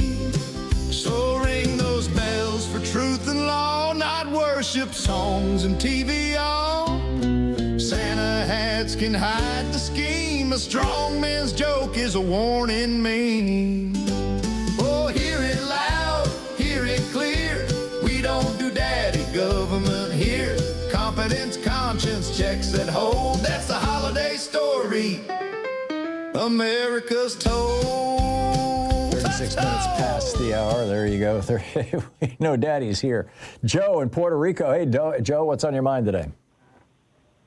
Hey, Tom. As always, I love your program. Thank you. I got back to Puerto Rico a couple weeks ago, and I know for a fact that a lot of the people, the islanders, are pissed off that military's back here. And we also know that a lot of Puerto Ricans are in the military, right? So it's a bittersweet situation. But I take a walk on a beach every day, and I've noticed a lot of sorties going out, and they go over to Venezuela area. So they're staging these attacks out of Puerto Rico? Well, there's definitely that, but there's also a lot of ships, and you've got the aircraft carrier, out in the Caribbean as well. So, But I know that they moved amphibious apparatus to Trinidad, so they're using both Puerto Rico. I think it's an hour and a half, 2 hour, round trip type thing to go there. But then you've got Trinidad, Tobago, and that's where all these small boats. I mean, it's ridiculous. And I do not understand why the media will not give facts. And the facts are, you don't get in a skiff boat with 2 engines or 4 engines to get to America. I'm sorry. Your gas consumption, you'd have to have another 2 or 3 boats just to feed you with the fuel, right? Sure. So all of this stuff is moving drugs, and it's known fact. Goes from Trinidad, Tobago, and then it moves up the island chain. And it's not going to the U.S. It's going to all these other islands. It's been a known fact for years. And in many cases to Europe, yeah. Exactly. It's a push-off, a sending line. But on top of that, I just hate the fact that there's so much waste going on. This is costing us millions of dollars. We could be doing better use of let me lay out a money. conspiracy theory for you, Joe. When Abraham Lincoln was president during the Civil War, he suspended habeas corpus. In other words, you could be arrested for absolutely no reason whatsoever. It was illegal, but he did it, and he claimed he could do it because of time of war. In 1940, whatever the year was, Franklin Roosevelt essentially did the same thing with the Japanese, that, over 100,000 Japanese who were interned in these camps, mostly in California. The Supreme Court backed him up. So if you're President Trump and you're thinking, I want to be able to just arrest anybody who pisses me off. I want to shut down these loudmouths who are calling me names and making fun of me. I want to be able to just absolutely violate the Constitution. What do I need to do? He says to his advisor. And his advisor says, well, if the country was at war, you know, like World War II or the Civil War, you have expanded powers. So let's see if we can gin up a war with a nearby country, you know, an unpopular country. You don't want to make it Cuba because that's a little too close and, you know, it could get messy. And we've been there, done that, and it didn't work out well. Let's try Venezuela. What do you think? Exactly. Well, I agree. And I also think there'd be a domino effect in the world, right? Mm-hmm. You'd see China go for Taiwan. Yep. And you'd see Russia expand and go for Poland. Yep. And I think it's abhorrent that people in the media are not dealing with this. I say, and I've said this before to you, Tom, and that is this. I'm a solutions-based type of guy. If we, the Democrats, do not get our act together when it comes to the time that we take possession of the power in the House and hopefully in the Senate at the same time in 2026, that we don't have our stuff laid out to implement and deal with the health crisis that we've got, the military being used as a pawn by the president, and actually trim their budget and solve a lot of these societal problems in our country, we're going to lose. Yeah. We're going to lose big time. We have a limited amount of time in which to basically get our act together and get us on the right track. Yeah. And it's frightening how many people are just incoherent and are mindless, and they don't listen to the news. They don't read the news. It's horrifying to me. I get it, Joe, and I'm sorry. Greatly appreciate your time and your effort and all that you dedicate to this program and the facts. You always bring out the facts, and we always can go back in time and say, what did Tom mean by that? And you bring it through on your newsletter, and I love that. You're an amazing American. You really thank you, are. Joe. Thank you for your kind words. I'm increasingly thinking that that the real plan here is to lock down America. The real plan here, Donald Trump wants to be Vladimir Putin, basically. And the thing that made Putin Putin in the modern sense, that turned him from the elected president of Russia, which he was running a more or less democratic republic with a diverse media ecosystem and all that kind of stuff, and plenty of, you know, opposition politicians and things, from that to being an absolute dictator, was his little war with Chechnya. Remember when the Chechens took the theater and he you know, gassed them and all that kind of stuff, and then he started bombing the crap out of Grozny. It was a war. It was an external war that gave Putin the power to basically lock down Russia, and it's never been unlocked. And I fear that Trump is planning on using a war with Venezuela, which then, as you point out correctly, might trigger a war between Taiwan and China, and could cause Putin to even say, okay, let's use a tactical nuke on Kyiv, or let's go after Poland, to essentially create a world war, so that Trump can then say, okay, we're going to suspend the Constitution just like Abraham Lincoln did. And, Joe in Puerto Rico and Tom in Portland, you guys are going to be in jail. And I just, talk me down here. The weird thing, Tom, is that there's a tremendous amount of influence of China in Venezuela, and then you've got the Russians as well. Oh, yeah. And there's Russian military in Venezuela right now. Yes, they're going to take a serious insult if we start bombing that land. And Maduro, whether he has to go or not. The largest source of oil in the world. It's like, and Maduro is reaching out right now and saying, hey, can we cut a deal?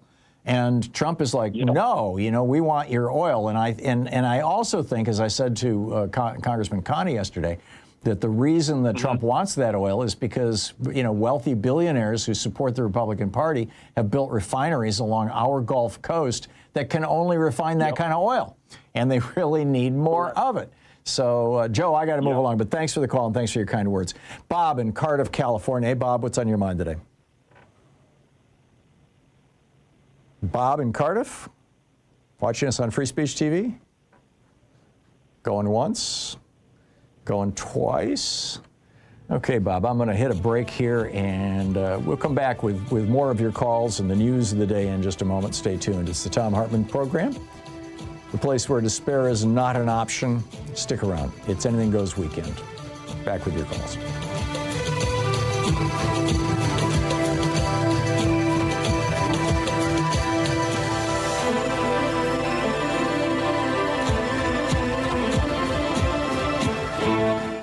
You're listening to Thom Hartmann. Visit ThomHartmann.com for audio and video archives.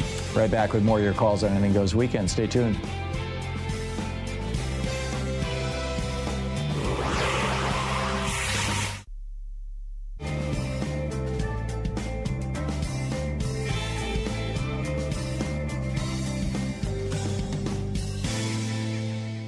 And welcome back. Robin in Kingston, Washington. Hey, Robin, what's on your mind today? Hi, Tom. I am calling up to support and maybe add a little bit of depth to an earlier call and the feeling by yourself that there may be a turning and that the youth are going to be making a change. And I wanted to share with my people, I'm 77, what I have learned to be effective on the street. I still spend every day doing some civil informationing outside of high schools here and wearing T-shirts and whatever. Mm-hmm. And I just want to share, Tom, a little bit about how I interrelate with younger people at the events and especially outside of high schools. I do just kind of carry my message boards and whatever it might be, and I just wait until I'm spoken to, and just have a nice conversation. And they ask why I'm there, and I take my hat off and I show my gray hair, and I said I'm an old hippie who just hasn't quit. And then, Tom, what I find opens and keeps the conversation healthy is that I really apologize. I just say, look, I accept responsibility for some generations ahead of you for the conditions of the earth and in our governances and how things are right now. And that really kind of really balances some things out. And the one thing that I never, ever say is, let me tell you what's going on, okay? Mm-hmm. Let me tell you the truth. Because, you know, Tom, the youth see what's going on. They see what we've done or not done over the last 50 years because of their smart devices and whatever. Yeah. And so it's really this is happening, and older people need to take some possession and ownership of this decline, and we need to just approach, I think, people and the kids with humility. Mm-hmm. And of course, makes a lot of sense. And I'm going to just say again, please stop arguing with hard-headed Republicans. Have nice conversations with the center left. Mm-hmm. It's so rewarding. You don't get harassed. It's really wonderful. So anyways, so kudos to your position and the position of the early caller. And this can happen, and let's not extinguish it. The kids are bright. They care. We need them. Yeah. Where are you encountering these people that you're talking with? I encounter the youth basically in two different places. I do a little bit of traveling. I have civil information. The concept is to take your message to where the people are. Mm-hmm. So there are 3 high schools in Kitsap and North Kitsap, and I attend the Bainbridge High School, Kingston High School, and the North Kitsap High School, and I just stand outside when the kids are getting out of school for probably a dozen times a year, and people are walking by and they talk, and I also take my message to what's known as SoDo in Seattle, south downtown, to the ball games. And I stand in visible places, and when people, mostly youth, come up to me and high-five me and whatever it might be and have those conversations. Interesting. They start them, and I just listen. Well, good luck, Robin. Robin, I got to run, but thanks for sharing the story. It's 49 minutes past the hour. We'll be right back in 1 minute.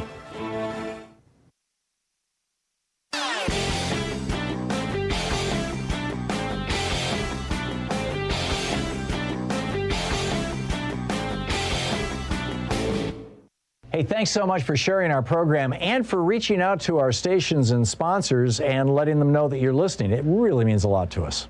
I remember my dad's Republican Party, the Republican Party of Dwight Eisenhower. Dwight Eisenhower, who ran on advocacy for democracy around the world, for a clean environment, for honest wages, for unions, for building infrastructure, for government balanced spending, for peace in the world. This is from his 1956 campaign. Eisenhower knows how to deal with the Russians. He has met Europe's leaders, has got them working with us.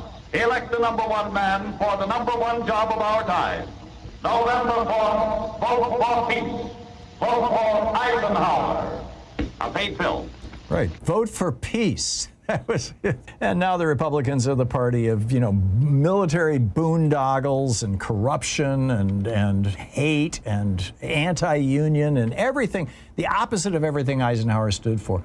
Will the Republican Party survive this? What are they going to come back as? There's a whole op-ed about this titled Goodbye Liz Cheney over at HartmannReport.com. Check it out.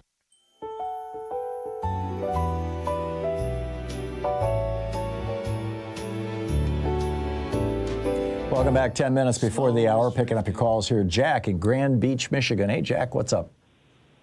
Hey, Tom, I'll take you back to November 1989 where Joe Biden broadcast on a C-SPAN Senate floor hearing. We should create an international strike force. He said we should go take them out. I guess you forgot about all that. This is why you and the I never knew about that, Jack, and I'm not willing to believe it just because a caller calls in and says it. But, what Joe Biden said in 1989 has absolutely nothing to do with Donald Trump and Pete Hegseth killing people without provocation. Tom, we should be willing to conduct targeted military operations inside foreign countries to take them out. Broadcast on C-SPAN. This is why you people aren't serious. There Jack, ends your lesson, if Biden said that... There ends your lesson, Tom. Goodbye, Tom. Yeah. Oh, Jesus. All right. Kerman in Portsmouth, Virginia. Hey, Kerman, what's on your mind today? I'm just like, the way the system's being like created for us right now, the illusion and all the social media and the way just even the small things, it's all being curated to twist how we see the world. And it's just really pissing me off because it's all being done to make one side hate the other side, and while the people on top are just funneling our money upwards. Yeah. Period. Yeah. And you look at something like Hunter Biden having his Second Amendment rights just being taken away and being cheered by the 2A groups. It's a masterclass in manipulation and propaganda, and all while the billionaire class just keeps on getting more and more money, and we're struggling. Why is it allowed for a hedge fund? Why is a hedge fund allowed to own a single-family home in a neighborhood? Why are we getting priced out of our homes? Why are we getting twisted so Well, the answer to much? that question, Kerman, is constitutional rights for corporations, actually. If you want to know why a hedge fund can buy a home and it's and you can't stop them. Chain Feingold? It was that one ruling where they had the right to fund candidates. It's just all ridiculous, and when are the people going to come back? When are we going to realize that our neighbor is not more different than us? The people that are setting us up to yell at each other, to not like each other, are so much more different than us. The only act of violence in the New Testament by Jesus Christ himself was against the money changers, against the bankers, the ones that were charging interest on loans. And all he did was turn over their tables. He didn't hurt them. Oh, he went after them with a whip, didn't he? Flogged them. Yeah. He attacked them. Yeah. Yeah, he's like, get out of here. Yeah. And the whole point is we're not supposed to treat people like that, but they're doing it. And then at the same time, they're telling us not to like each other. And we're falling for it. There's people just falling for it. And what you're saying about what's the Republican Party going to come to after this? They're going to figure out something else for people to just get all up in arms to punch down to. And there's no reason for that. I'm going to say it just like this, and I'm not advocating for violence or anything like that, but the only time our country's really going to be whole and healthy is when left, right, central, no party, we're all standing around in a circle chanting. Yeah, feet first around a wood chipper, I get it, around a Kerman, wood but you chipper. can't have a consensus without a shared reality. And What do you think that- sadly, what do you think there's a media machine that is owned and run by and to the benefit of billionaires like the billionaire Murdoch family that are doing their very best to indoctrinate things. People like our caller a couple of callers ago who from Grand Rapids who was going off on false equivalency. Oh, well, Joe Biden said it back in 1989, so we should be able to do it now. It's like, okay, so the Republican Party is now taking their marching orders from Joe Biden, really? But that, I mean, that's how far, that's how extreme they have to reach to come up with justifications for unjustifiable behavior by Republicans, and it just never stops. You can't squeeze the population so much that they get to a powder keg. You can't do that, Yeah. and that's what they're doing right now. I get what you're saying, Kerman. I got to move along, but thank you for the call, Mike in Fresno. Hey, Mike, what's up? Hi. You know how you always say it all started with Ronald Reagan? Yeah. Yeah. Well, there's this new book out, and the lady is doing interviews, and she said that back in 1982, Ronald Reagan changed the laws for corporations so that they could start buying back their stock. Yeah, that's absolutely true. Yeah, in fact, I included that in today's op-ed. Oh, okay. So what she's saying, she's saying so much. She says that the 1% have $50 trillion in wealth, and the 99% only have $5 trillion in wealth. Yeah. So who is this person? What is the book? Professor Ray Madoff of Boston College. The book name is The Second Estate. Okay. I'll have to check that out. And she says a couple things that she said was when it comes to collecting inheritance tax from the 1%, in 2024, they only collected 0.06% inheritance tax from $50 trillion. It's ridiculous. Yeah, the subtitle is How the Tax Code Made an American Aristocracy. That's great. Yeah, and when you look at all the graphs, they all start with Ronald Reagan, and it just starts going up. Yeah. And that's why, because they were able to buy back their stock rather than pay dividends. The other thing she said, I don't want to go into detail on this, is that charities only have to disperse 5% to charities. So what are they doing with the other 95%? Oh, shoot. Yeah, that's a good one. Looks like I'm out of time. Yeah, you are. Mike, thanks a lot for the call. Nice to hear from you. And I just ordered the book. It sounds fascinating. I'm looking forward to reading it. Thanks so much for the suggestion. We're hitting the top of the hour. On the other side of the break, Michael Fanone, a former D.C. police officer, is going to drop by and share some thoughts with us, and then we'll get back to your calls. So stay with us. You're listening to Thom Hartmann.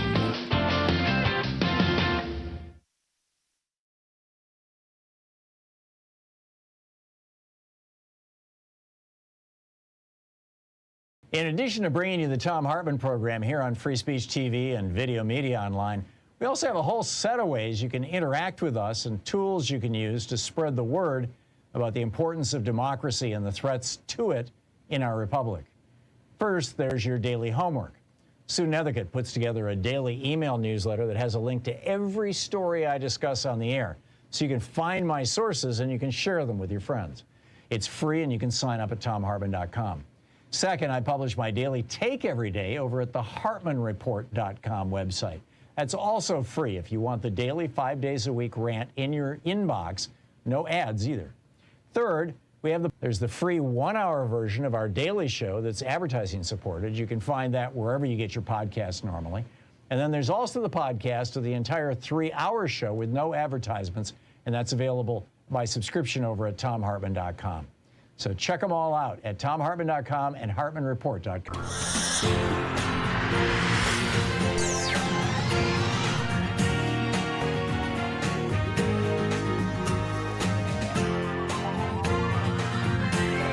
We say fight back!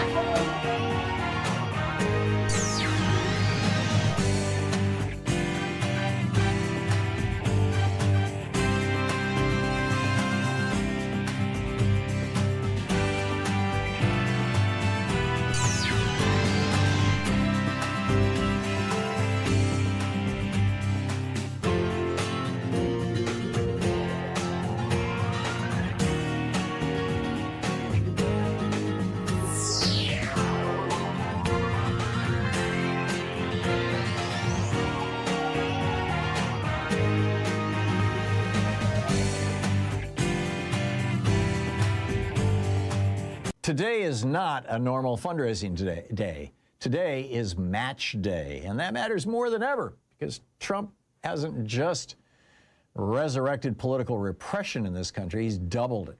So our free speech TV frontline funders are stepping up and doing the same, doubling your donation.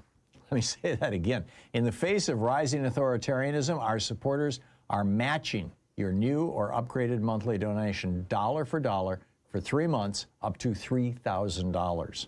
You start a $10 monthly donation, a frontline funder instantly makes it $20 for the next 3 months.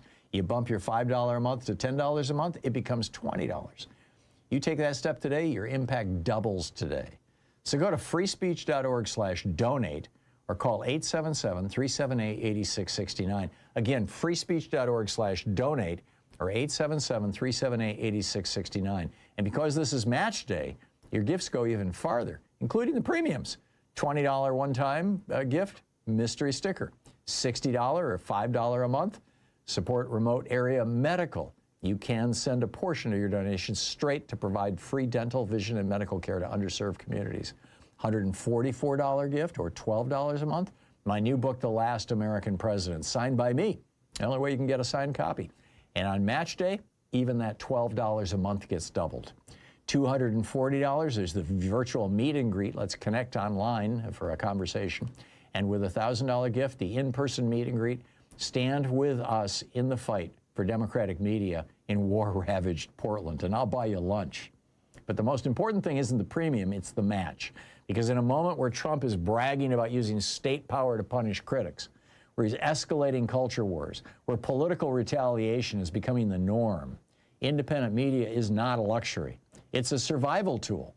And when free speech TV is people-powered, match-powered, democracy-powered, it becomes one of the last spaces in this country that cannot be bullied, bought, or silenced.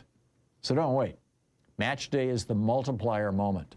freespeech.org/donate or 877-378-8669. 80 years ago, over 120,000 Japanese individuals were stripped of their rights and forced into barbed wire camps because of the way they looked and the language they spoke. My great-grandfather, my Gigi, was one of them. He was taken from his home on Maui and imprisoned, not for anything that he had done, but for who he was. We said then, never again. Yet here we are today. Now the very sites where Japanese American families were incarcerated have been reopened. Fort Bliss, a World War II internment camp, is now the nation's largest immigrant detention center. To add insult to injury, the Trump administration is using the same law, the Alien Enemies Act, that was once used to imprison Japanese Americans to detain and fast-track deportations with zero due process rights. And while this administration insists it is targeting dangerous criminals, we know that more than 73% of those in ICE custody have no criminal convictions at all. This administration is also intentionally dismantling legal pathways and stripping people of lawful status so they can be deported, just as we saw on Kauai recently, where a raid that swept up 44 people ended with 6 Venezuelan men who were legally here seeking asylum, self-deporting after the administration revoked temporary protected status for their country. To anyone who thinks this could never happen to me, consider this. 2/3 of the Japanese imprisoned in camps were American citizens. Their children, like my grandfather, serving in the United States military in defense of a country who saw them as the enemy. Today, American citizens are also being rounded up once again, stopped and detained simply for the way they look, by officers who face no accountability. United States military veterans picked up, detained, deported. What we are witnessing is a slow, methodical erosion of citizens' rights and a cold indifference towards treating entire communities as national security threats. We are in the midst of history in the making, and history has already shown us the dangers of what this country can do when given unchecked, unfettered immigration authorities. So I ask my colleagues on all sides of the aisle, how much are we willing to tolerate before we say enough is enough? 80 years later, this nation still reflects with shame at what it did to our Japanese American families. We apologize, we vowed to learn, we vowed to do better, and we have failed. Nidoto nai, my colleagues, nidoto nai. Remember, today is not just another fundraising day. This is one of those rare moments when your monthly support goes twice as far. If you start at $10 a month, our frontline funders turn it into $20 a month for the next 3 months. If you upgrade from $5 to $10 a month, they match the increase, doubling that new amount. This match is what keeps Free Speech TV independent when the pressure gets intense, when the news cycle turns toxic, and when too many voices fall silent. It's not just about keeping the lights on. It's about keeping a truly free press alive, one that isn't bought, bullied, or bent by corporate power. If you believe independent media matters, not someday, not when things calm down, but now, this is the moment to act. Your monthly donation becomes a strong, reliable foundation for everything we do, and today, it becomes twice as strong. Call 877-378-8669 or head over to freespeech.org/donate. Whatever level works for you, your impact is doubled. So let's meet this match together.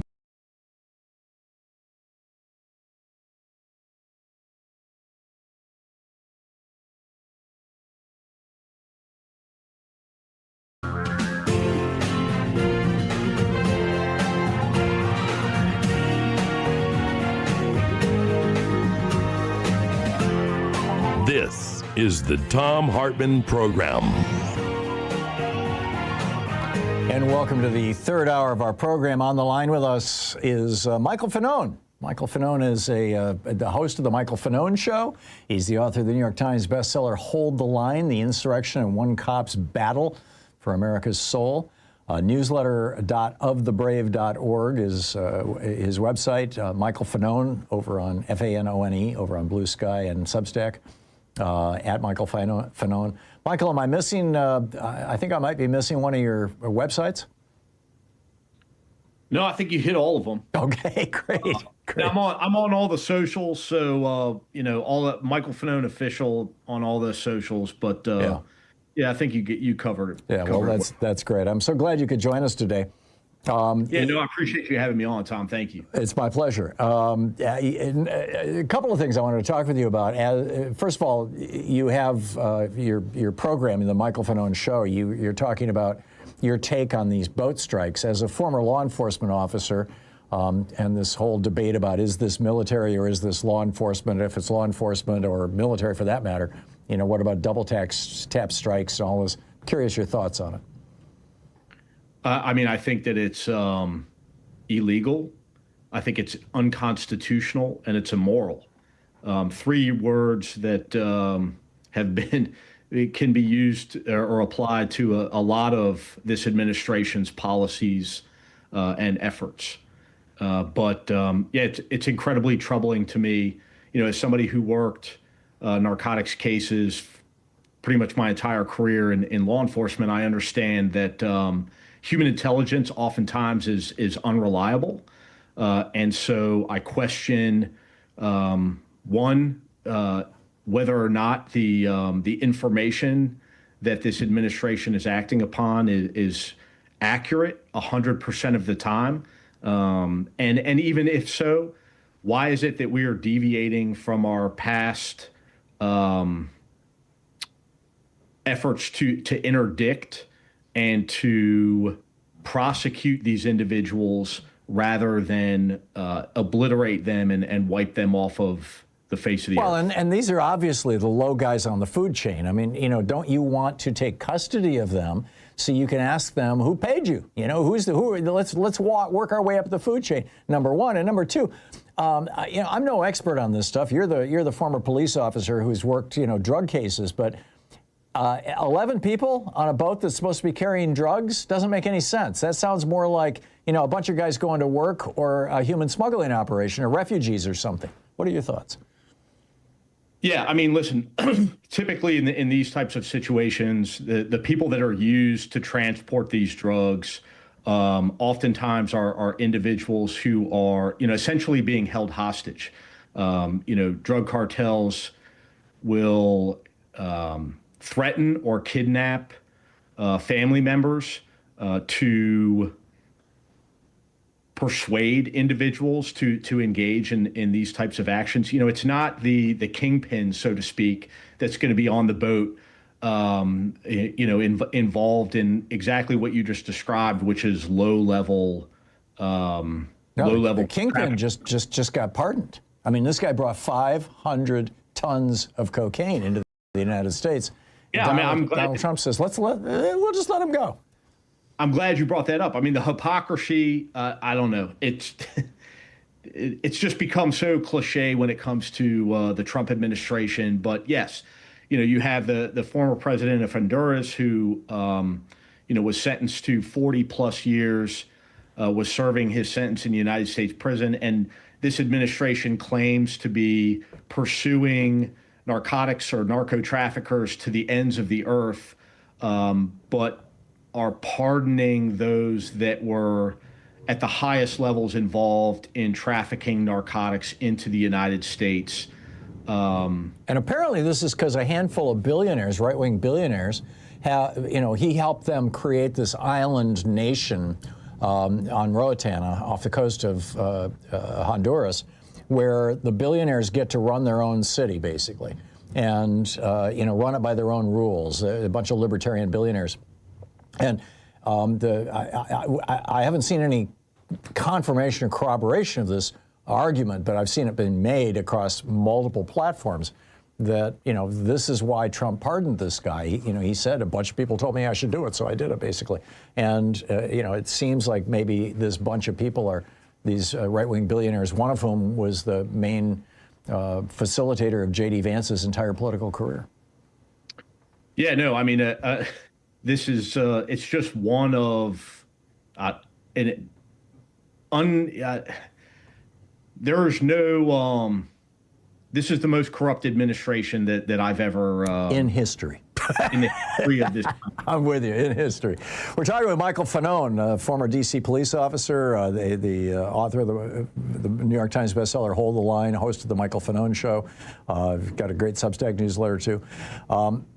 Michael, I'd like to talk to you about law enforcement in Washington, D.C. I lived in D.C. for 7 years. I interacted with the Capitol Police when I was in the Capitol. They were always sweet people, polite, helpful. Seemed to be their main job. Never had a run-in with the D.C. police themselves beyond that. But, my sense of it was that the city was well policed, that, there were areas where there was crime and all that kind of thing. But now you've got Trump bringing in the military and saying that he's going to bring in even more of the military in some cases. As a police officer, what are your thoughts on that? I think it's purely performative. I think there's two conversations to be had here. The first conversation that I would talk about is the introduction of the National Guard troops into Washington, D.C. All theatrical. It does absolutely nothing to combat crime. First, National Guard troops, military troops on American streets is a bad look, but they also have no enforcement capabilities. Posse comitatus prevents them from engaging in law enforcement activities. And as an American citizen, I don't want my military engaged in law enforcement activities. We have federal agencies, and we have state, local, and municipal police departments that can handle those public safety issues perfectly well. Yeah. I served for 20 years with the Metropolitan Police Department in Washington, D.C., and we are a perfectly capable agency. The other half of that is the surge of federal law enforcement resources into Washington, D.C. At face value, I would say, that's a fantastic thing. I was somebody who worked on federal task force when I was with the Metropolitan Police Department. I worked with the ATF, I worked with the DEA, and I worked with the FBI as a task force officer. That being said, what's happening in Washington, D.C. and cities across the country is not about public safety. It's not about pursuing criminals and building cases and surgically removing the most problematic individuals from our streets. It's about going out, putting on a performance, a show of force. It's about federal agents, FBI agents, DEA agents walking footbeats in, high trafficking areas so that they can be seen, and building shoddy cases based off of weak probable cause from. So why do you think the Trump administration is doing this? I think it's a distraction from their, ICE and CBP efforts. But I also believe that there's a lot of Donald Trump's base lives in rural America, and they don't go to cities. They fear going to cities, and they also resent cities because Donald Trump and MAGA tell them that they are dangerous places, that they are dirty places, and so they celebrate seeing American law enforcement and troops in the streets, and they think that is resulting in the cleaning up of these cities and the cleaning up of these streets, when in reality, I think for a brief period of time, it's displacing crime at best, and at worst, what we've seen, now having the benefit of months and months and months of federal law enforcement presence in Washington, D.C., we've seen bullshit cases, misdemeanor, low-level cases that have been brought, and then the felony cases have resulted in non-prosecutions or non-indictments, again, because they're not bringing the full investigative resources of these agencies to bear. They're simply doing low-level policing. Yeah, I get it. I get it. By the way, we're on commercial radio stations, so I have to apologize to anybody who might have been offended by your obscenity. Michael, we have about a minute and a half left here before we hit a hard break I can't control. I'm assuming you're still in contact with some of your friends and colleagues from the Metropolitan D.C. Police Force. How are they viewing this administration, particularly after the Republicans refused to even honor the Capitol Police, for what they went through with January 6th? I mean, I'll be honest with you. I think that their initial reaction to the administration and a lot of the tone and the language that was used by the administration was very positive. The introduction of troops into the streets and a surge in federal law enforcement, they viewed that as a positive. Mm-hmm.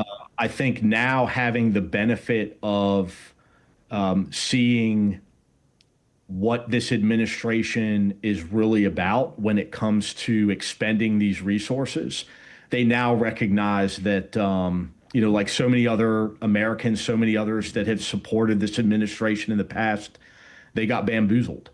They were tricked that this is it's not doing anything to further public safety. It's not doing anything to bolster their own departments. It's draining resources, and it's also placing undue stress. I think in some circumstances, probably it's destroying the relationship between these state, local, and municipal law enforcement agencies. I get it. It sounds right. Michael, I'm out of time here, but it's such a pleasure meeting you and having you on the program. Michael Fanone, thank you so much for dropping by. Appreciate it. Yeah. This is the Thom Hartmann Program. Michael's book is Hold the Line. He's the host of the Michael Fanone Show. You can Google it. It's fairly easy to find. Newsletter.ofthebrave.org. I'll be back with more of your calls in just a moment.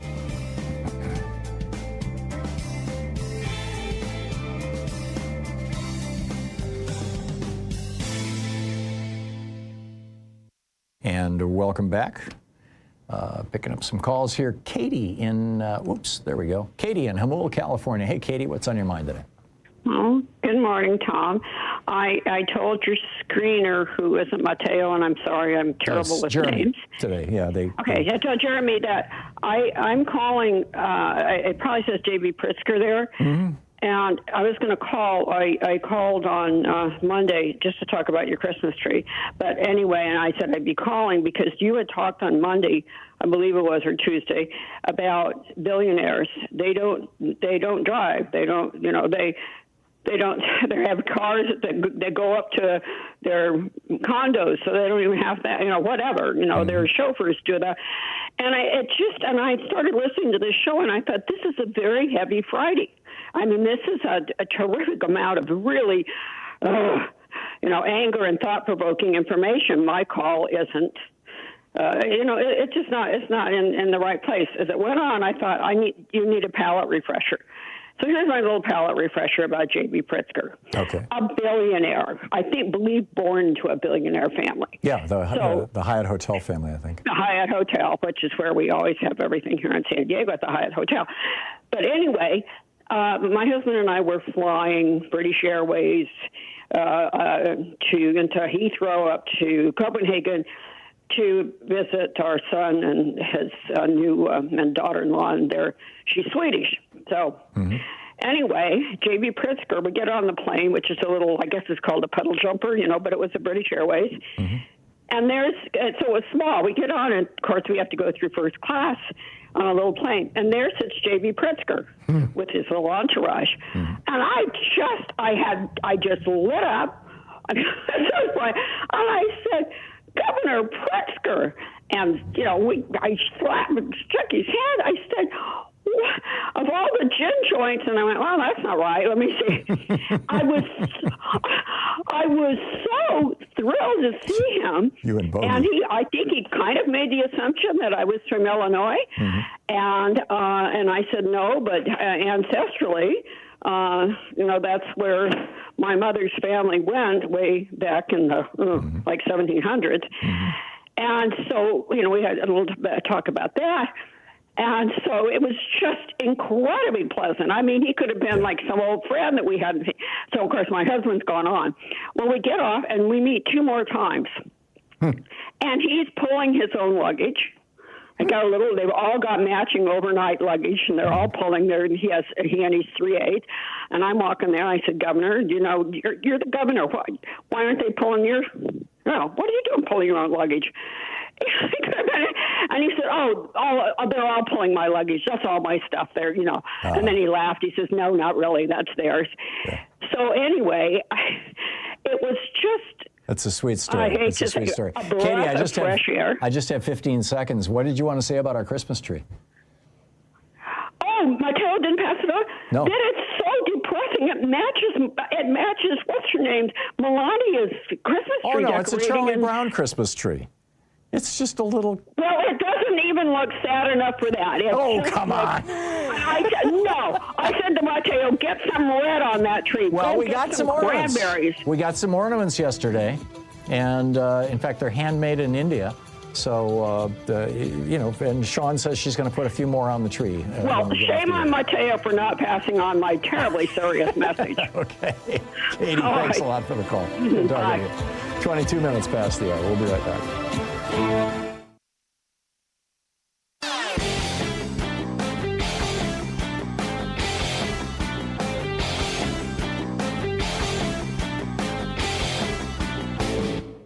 Missed my opening rant today? It's usually published over at HartmannReport.com, where you can read it and share it with your friends for free. Check it out, HartmannReport.com. People in the Rust Belt states know all about tariffs. They know that tariffs kept jobs in the Rust Belt states for centuries, literally, that America was built on tariffs. It's one of the reasons Donald Trump got elected in 2016 was because he talked about tariffs. But for some reason right now, the Harris-Walz campaign, or Democrats in general, are reluctant to talk about tariffs. They call them sales taxes or something like that. They really need to be a little more straightforward, because people, particularly in the industrial Midwest, or in the Rust Belt, as we call it now, are not dumb. They know what's going on. They know where we've been and how we got here. And I think it's pretty important to be talking about tariffs and what they are, how they work, and how they can bring manufacturing back home. I wrote a piece about it for Hartmann Report. It's titled, Why Trump is Wrong and Alexander Hamilton Was Right About Tariffs. And I think you'll find it absolutely fascinating at HartmannReport.com. Check it out.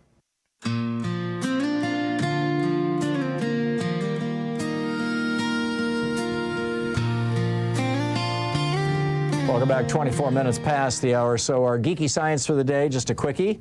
We have talked many times about the dangers of microplastics. They clog up your brain, they clog up your organs, they may cause cancer and other diseases. Nobody's sure, what the impact of it is, but everybody's kind of freaked out about it.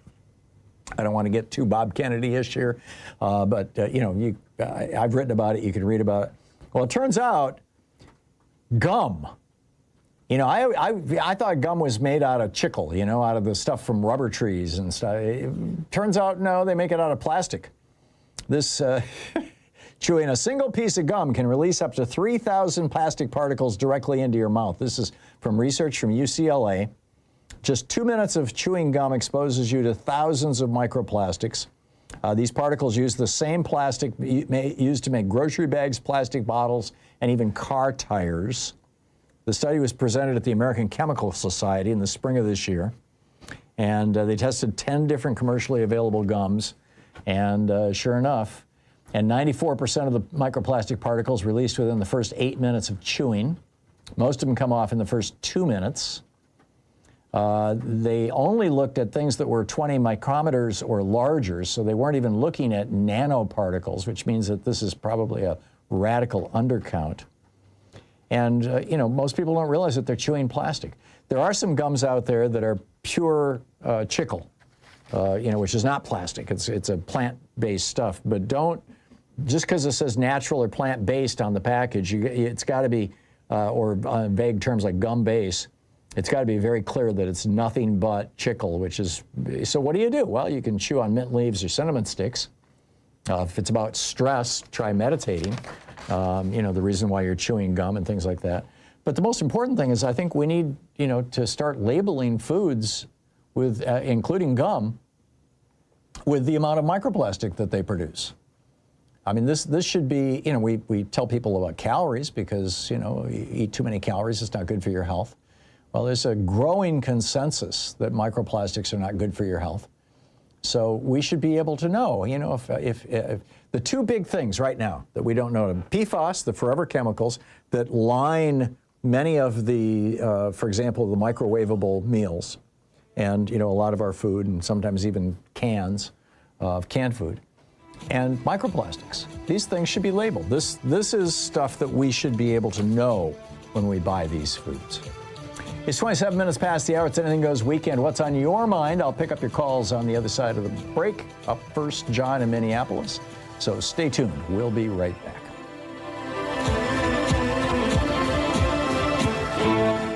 You're listening to the Thom Hartmann Program. Call 202-808-9925. Speaking the truth, the big food companies would really rather you didn't know all about. I'll be right back with you.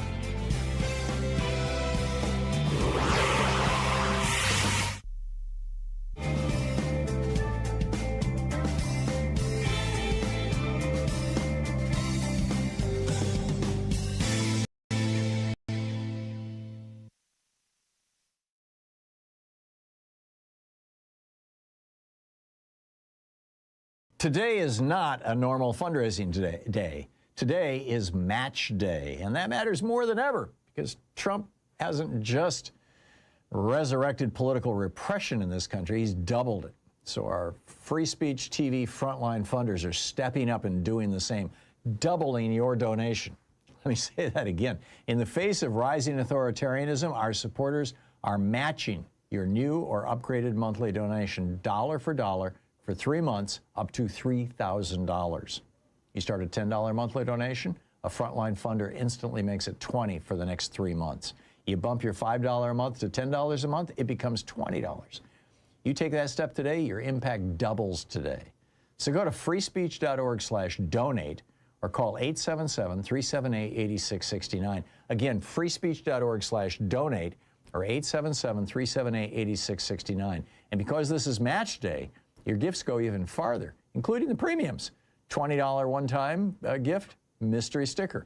$60 or $5 a month, support remote area medical. You can send a portion of your donation straight to provide free dental, vision, and medical care to underserved communities. $144 gift or $12 a month, my new book, The Last American President, signed by me. The only way you can get a signed copy. And on match day, even that $12 a month gets doubled. $240, there's the virtual meet and greet. Let's connect online for a conversation. And with a $1,000 gift, the in-person meet and greet, stand with us in the fight for democratic media in war-ravaged Portland, and I'll buy you lunch. But the most important thing isn't the premium, it's the match. Because in a moment where Trump is bragging about using state power to punish critics, where he's escalating culture wars, where political retaliation is becoming the norm, independent media is not a luxury. It's a survival tool. And when free speech TV is people-powered, match-powered, democracy-powered, it becomes one of the last spaces in this country that cannot be bullied, bought, or silenced. So don't wait. Match Day is the multiplier moment. freespeech.org/donate or 877-378-8669. 80 years ago, over 120,000 Japanese individuals were stripped of their rights and forced into barbed wire camps because of the way they looked and the language they spoke. My great-grandfather, my Gigi, was one of them. He was taken from his home on Maui and imprisoned, not for anything that he had done, but for who he was. We said then, never again. Yet here we are today. Now the very sites where Japanese American families were incarcerated have been reopened. Fort Bliss, a World War II internment camp, is now the nation's largest immigrant detention center. To add insult to injury, the Trump administration is using the same law, the Alien Enemies Act, that was once used to imprison Japanese Americans, to detain and fast-track deportations with zero due process rights. And while this administration insists it is targeting dangerous criminals, we know that more than 73% of those in ICE custody have no criminal convictions at all. This administration is also intentionally dismantling legal pathways and stripping people of lawful status so they can be deported, just as we saw on Kauai recently, where a raid that swept up 44 people ended with 6 Venezuelan men who were legally here seeking asylum, self-deporting after the administration revoked temporary protected status for their country. To anyone who thinks this could never happen to me, consider this. 2/3 of the Japanese imprisoned in camps were American citizens. Their children, like my grandfather, serving in the United States military in defense of a country who saw them as the enemy. Today, American citizens are also being rounded up once again, stopped and detained simply for the way they look, by officers who face no accountability. United States military veterans picked up, detained, deported. What we are witnessing is a slow, methodical erosion of citizens' rights and a cold indifference towards treating entire communities as national security threats. We are in the midst of history in the making, and history has already shown us the dangers of what this country can do when given unchecked, unfettered immigration authorities. So I ask my colleagues on all sides of the aisle, how much are we willing to tolerate before we say enough is enough? 80 years later, this nation still reflects with shame at what it did to our Japanese American families. We apologize, we vowed to learn, we vowed to do better, and we have failed. Nidoto nai, my colleagues, nidoto nai. Remember, today is not just another fundraising day. This is one of those rare moments when your monthly support goes twice as far. If you start at $10 a month, our frontline funders turn it into $20 a month for the next 3 months. If you upgrade from $5 to $10 a month, they match the increase, doubling that new amount. This match is what keeps Free Speech TV independent when the pressure gets intense, when the news cycle turns toxic, and when too many voices fall silent. It's not just about keeping the lights on. It's about keeping a truly free press alive, one that isn't bought, bullied, or bent by corporate power. If you believe independent media matters, not someday, not when things calm down, but now, this is the moment to act. Your monthly donation becomes a strong, reliable foundation for everything we do, and today it becomes twice as strong. Call 877-378-8669 or head over to freespeech.org/donate. Whatever level works for you, your impact is doubled. So let's meet this match together.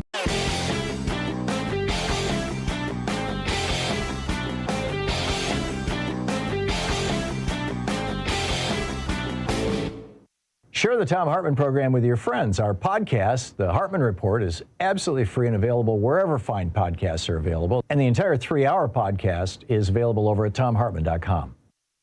Way back in 1964, when Lyndon Johnson signed the Civil Rights Act, the Voting Rights Act, the Republicans started this rant about how the election of 1960, Jock Kennedy stole that election, and there's voter fraud in America.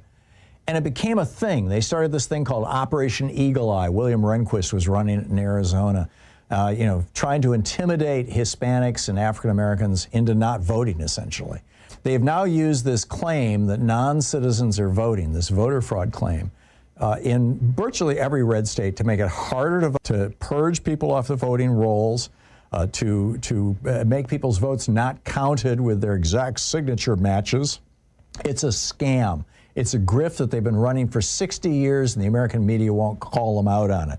There's a whole piece about it called Trump and the GOP's Big Lie 2.0 over at HartmannReport.com. Please check it out. You'll find it fascinating.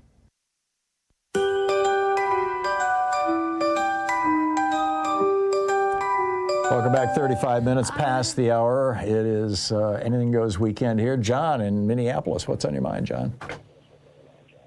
Yeah, I just wanted to make a comment about the Somali community and to support them. And I really can't even understand why Donald Trump has such hatred for these people. They have black skin. And yeah, right. Exactly. I mean, this goes back to his childhood. And here they are. They're afraid to come out of their house. They've worked, incredibly hard. They've been here for a generation and a half. I've worked with many of them. I worked in healthcare for many, many years. And, their kids have done quite well in this country. 58% or almost 60% are born here.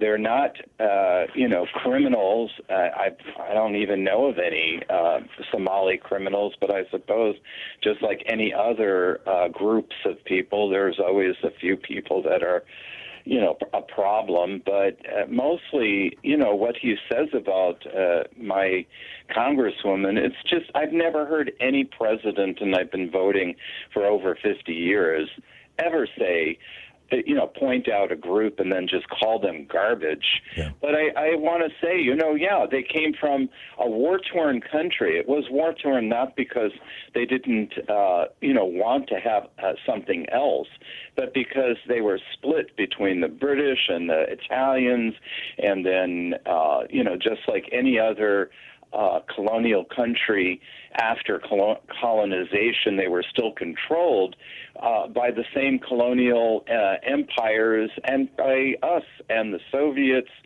So, they came here just like other immigrants come here for a better life, because it really sucks to live in a place where your life is constantly under threat.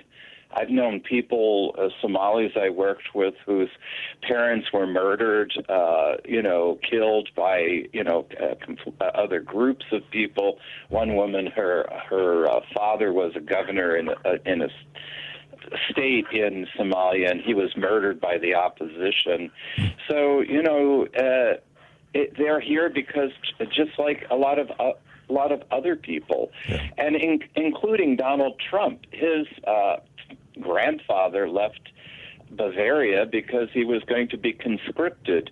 And as lots of people who were from Northern Europe at that time, there were two classes of people: the wealthy, the aristocrats, and everybody else who worked like dogs to support the other class. Yeah. So they came here, just like Donald Trump did. Of course, his grandfather opened a house of prostitution in the Klondike, and that's how he made his money. But most of the people that I've known, they're working hard to get their kids through school, provide for them, et cetera, and have gone into professions and have really excelled with a little bit of support. And actually from Rudy Perpich, who started the Center for Victims of Torture in the late 80s, early 90s, plus the different organizations like the Lutheran Brotherhood and then Catholic Charities, which are the main charity groups that help settle people among other groups. So they've really been a boon to the economy here. Yeah. When it's like 5 below, how many people are going to say, "Oh yeah, I want to move and immigrate to," even other Americans, to Minnesota, but they made a go of it from a country. The Somali community in Minnesota and in Minneapolis area in particular is a real testimony. It's a real immigration success story. And but see, Donald Trump and J.D. Vance and the people around them, Pete Hegseth and whatnot, they are committed to white Christian nationalism. They want a nation that is run by white men, Christian white men. You know, they're not happy with Jews. They're outright hostile to people who are any other religion or any other color or any other ethnicity. It's so weird. J.D. Vance just sent out an invitation to Jews in D.C., a VIP invitation, you know, to like Jewish donors and things, to for a Hanukkah celebration to quote celebrate Christmas. It's like they just, you know, they can't even do it right. It's insane. But John, you're right. John, I have to move along, but thank you for the call. Your point was so well made. Becky in Hamilton, Montana. Hey, Becky, what's on your mind today? Hi. Okay, I want to have a little rant about SATs that you were talking about earlier. Sure. Okay. So, to me, I used to be a school counselor, so I saw what the kids were going through. Mm-hmm. A SAT test does not reflect a person's intelligence. It just reflects their socioeconomic privilege. Okay. Yeah, particularly if they've had an opportunity to have a tutor specific to the SAT test. Yes, yeah, and they get to pay for it, right? It's expensive. Exactly.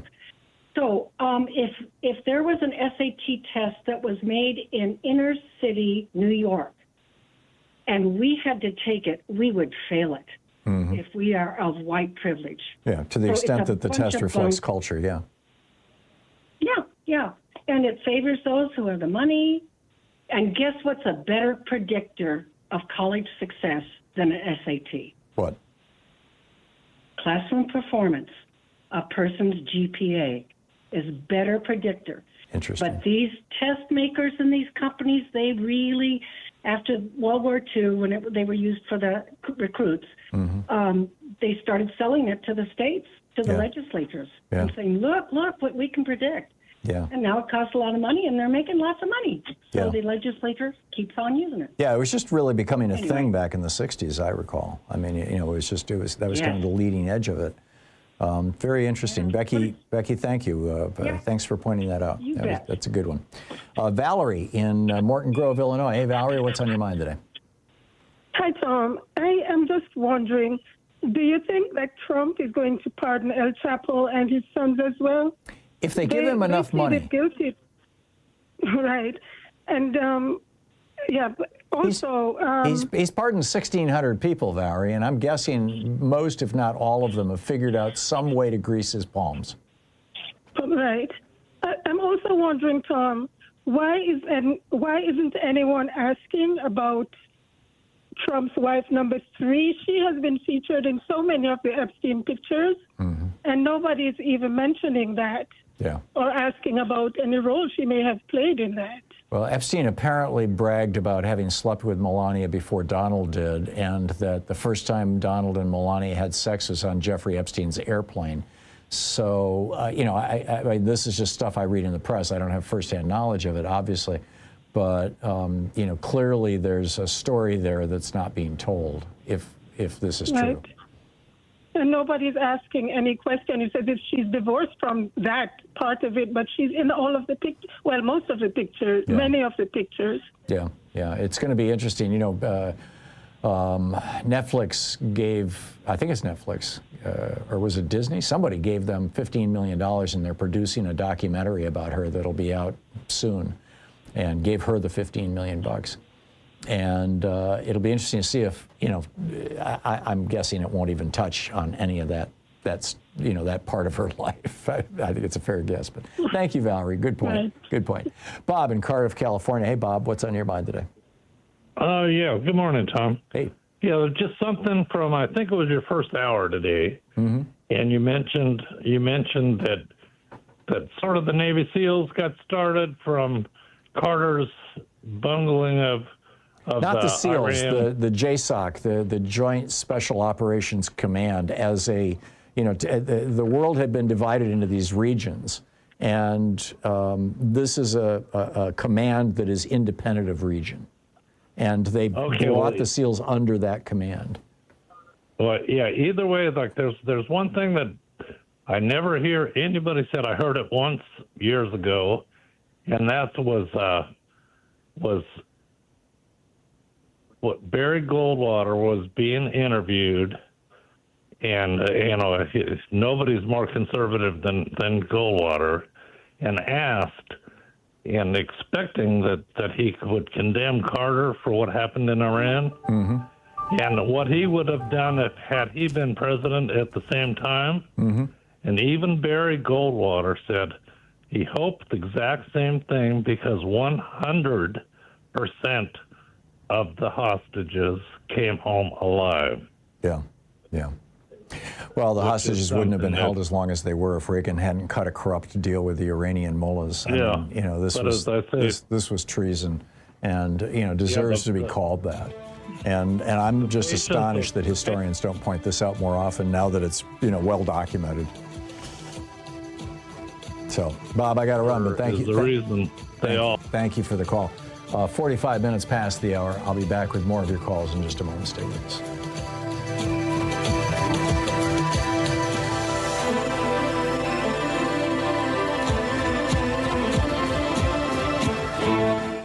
You're listening to Thom Hartmann. Visit ThomHartmann.com for audio and video archives. It's your media support group for We the People. Back with your calls in just a moment.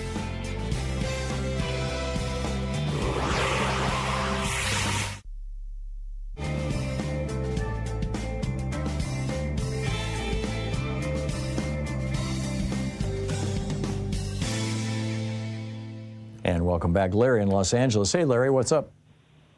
Hey, I think it's very interesting that you have Donald Trump giving these billionaires tax cuts, as have just about every Republican president. And after he did it, and he wanted to destroy our White House, billionaires came forward to give him some of the millions that are required to repair the damage that he's done. Right, and then he fires the architect because this architect says the Donald J. Trump ballroom should not overshadow the White House itself. And Trump is like, "Oh no, I want to overshadow the White House." It's crazy, Larry. Yeah, he is one of the dumbest men in America, and he's redesigning the White House. He wants to redesign our aircraft carriers. He wants to redesign some of our aircraft. And there's another fund that Donald Trump is putting his name on called the Children's Fund, where they're supposedly going to give America's children, I don't know how much money it was, to put in a stock market. I think it was $1,000 when you're born. And the billionaires are forking up the money for that. Yeah, Michael Dell and his wife. Now that, by the way, is actually not a terrible idea. That was something that was suggested by Thomas Paine in his pamphlet Agrarian Justice as a form of Social Security, essentially. He said every child when they're born, the government should deposit money into an account that they won't have access to until their retirement. And by that time, it will have grown. The thing about it is these are the people who scream the most when their taxes are going to go up. Yeah. All these billionaires, and all of a sudden, and the reason why they're so willing to give some of the money away is because they did not earn that money. The Federal Reserve, $8 trillion was given to them, just dumped into their stock holdings. Mm-hmm. And the idea that they're giving money away, they got way more than what they're giving away for free. They didn't earn it. Yeah. And you're talking about quantitative easing here? Quantitative easing. That's Ben Bernanke. He's the one that started that fascist idea of giving corporations all these trillions of dollars. Yeah. And I look at what happened with Ronald Reagan.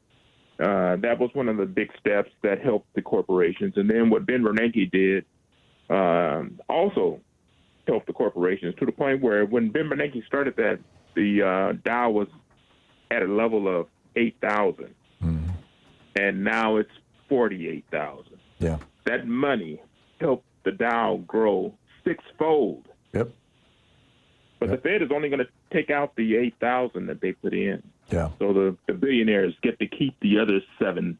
Well, and part of this also is that, Reagan legalized stock buybacks. So the number of stock shares in circulation has been steadily declining as we see literally multi-billion-dollar stock buybacks in virtually every industry sector every year.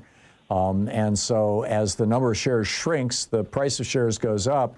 And so it's artificially inflating the stock market. And the government is giving the billionaires trillions of dollars so that it goes up even higher and higher and higher. Yep. They're not pulling themselves up by their bootstraps. They're pulling themselves up by the Fed's bootstraps. Yeah, they're pulling themselves up by us. It's climbing on top of us. Larry, you always bring the goods. Thanks a lot for the call. It's great to hear from you. It's 10 minutes before the hour. I'll be back with more of your calls in 1 minute. Stay tuned.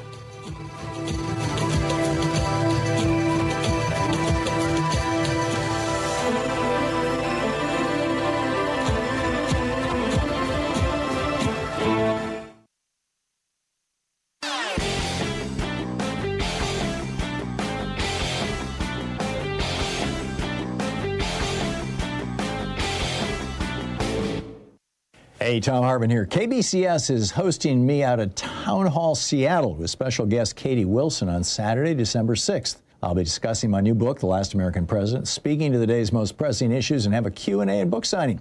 You can get tickets now at kbcs.fm. See you there. Tag You're It. So a lot of people are wondering, why is it in America that we can't have nice things? Why don't we have, the same things every other democracy has? Every other democracy in the world has a national health care system of some form, and everybody is covered. We don't. We've got 27 million uninsured people and over 100 million underinsured people. Why is that? Why is it that every other country in the world offers college education very inexpensively, if not for free, and for here you go to debt? Why is it that we've got our public schools crumbling and other countries are doing well? Why is it that we've got Medicare being taken apart by this Medicare Advantage scam and nobody will do anything about it? Well, it turns out the reason why it boils down to one thing, one Supreme Court decision, Citizens United, legalizing the bribery of our politicians. There's a whole rant about this over at HartmannReport.com. I think you're going to find it very, very useful. Check it out. Welcome back. 52 minutes past the hour. Picking up your calls here. Scott in Toronto, Ontario. Hey, Scott. The third country we have heard from today. What's on your mind today? Good afternoon, Tom. So the futility of what Donald Trump and his administration are doing I fully believe that they are illegal, but regardless of legality, what they're doing with these boats is absolute foolishness. In addition to everything else that's been brought up, anybody that has a military background will tell you, you don't go for the arrows, you go for the archer. Mm-hmm. Killing off these boats and the people that are in them, there are millions of people in this situation in South America, and they will take their place. Yep. And the people that are running the cartels won't care in the least. Yep. Number two, very good analyst. He posts videos on YouTube. His day job is a naval defense analyst. His name is H.I. Sutton. Mm-hmm. I recommend your viewers go and take a look at some of his content. But in particular, he brings up the narco subs. So the cartels are building submarines now to transport. Right. They don't even need these high-speed boats. Well, across to Europe and to America. Well, the submarines are probably harder to build, but they are in the process of perfecting them. Mm-hmm. And you know what's going to accelerate that process is actually blowing boats out of the water. Like, in addition to the illegality of it, you're just going to accelerate their improvements to submarines to the point where you're going to have an incredibly harder time intercepting any of these drugs. Yeah. No, I get your point, Scott, and they're well made. I continue to believe that Donald Trump wants a war. He looked at the way that FDR and Abraham Lincoln both essentially ignored or broke the Constitution by rounding up Americans and putting them in camps and arresting people without cause, basically, during the Civil War and World War II. And I think he thinks that if he has a war with Venezuela, which he's trying to provoke, he'll be able to use those kind of powers against you and me. And that's my take. The other bit of logic is that by that logic, you're allowed to just go blow up meth labs and fentanyl labs in the United States. Right. A huge portion of fentanyl is actually produced in the United States. That's correct. From precursor chemicals. It's a synthetic drug. Right, that we import from China. No, I get it. Yeah, well said. Scott, thank you. Well said. I got to move along. Jeff in Portland. Hey, Jeff, what's up? Happy Friday, Tom. Thanks you for the daily source of enlightenment that the show is. Thank you. And to follow up on your intro, Tom, I think it's accurate to say we had 44 years of increasingly shared prosperity under the New Deal and Great Society, and then for the last 44 years, the greedy oligarchic party, GOP, has done everything they can to tear all that progress down and leave us at a crossroads between democracy and autocracy, which the next 11 months is going to decide which road we go down. And, you know, you talked about the youth vote in your Hartmann report, the young generation. When he was running for mayor, Zoran Mandani was saying that New Yorkers are facing the twin crises of authoritarianism from D.C. and affordability within the city. And I think that analysis holds true wherever you are in America, as does his prescription that not only do we have to protect the ideals of democracy, but democracy has to deliver on the material needs of working people. So, as you like to say, Tom, let's walk and chew gum at the same time. There's a reason Trump's attacking the affordability crisis as a hoax. He knows that the Democrats are making great progress on that. But we also have to continue calling out and resisting these assaults on the rule of law, civil liberties, consumer worker and environmental protections, et cetera. In my opinion, we can't become desensitized to these anti-democratic atrocities. Yeah. Your thoughts, Tom? Yeah, and they're all being done on behalf of billionaires or corporations that are associated with billionaires. Gutting our environmental regulations, blowing up. I mean, he's dismantled the Inflation Reduction Act, and surprise, surprise, inflation is back up again. And a large part of the Inflation Reduction Act was, green infrastructure, which was creating jobs and going to stimulate the economy. And instead, we've got this phony baloney thing, with the tariffs and everything else. I'm with you, Jeff. It's an abomination. Jeff, thanks a lot for the call. And thank you for being with us today. Special thanks to Louise Hartmann, Sean Taylor, Nate Atwell, Jamie Holly, Nigel Peacock, Sue Nethercutt, Patrick Hoyt, Geraldine Halbert, Ron Hartenbaum, Chase Spross, Nicholas Miller, Pat Sweeney, Jeremy Peterson, Connor Arroyo, Carne Verde, Martha Salinas, Mateo Robertson, Diane Russell, and Ruben Michaels, all the fine people who work on this program. And thanks to you for spreading the good word, sharing, telling people about our program and other good sources, good progressive sources of news and information.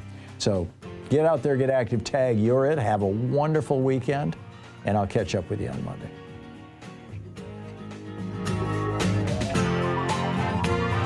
You've been listening to Thom Hartmann.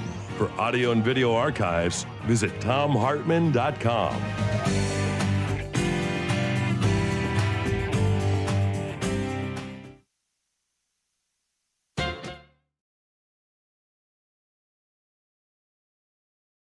Today is not a normal fundraising day. Today is match day, and that matters more than ever because Trump hasn't just resurrected political repression in this country, he's doubled it. So our free speech TV frontline funders are stepping up and doing the same, doubling your donation.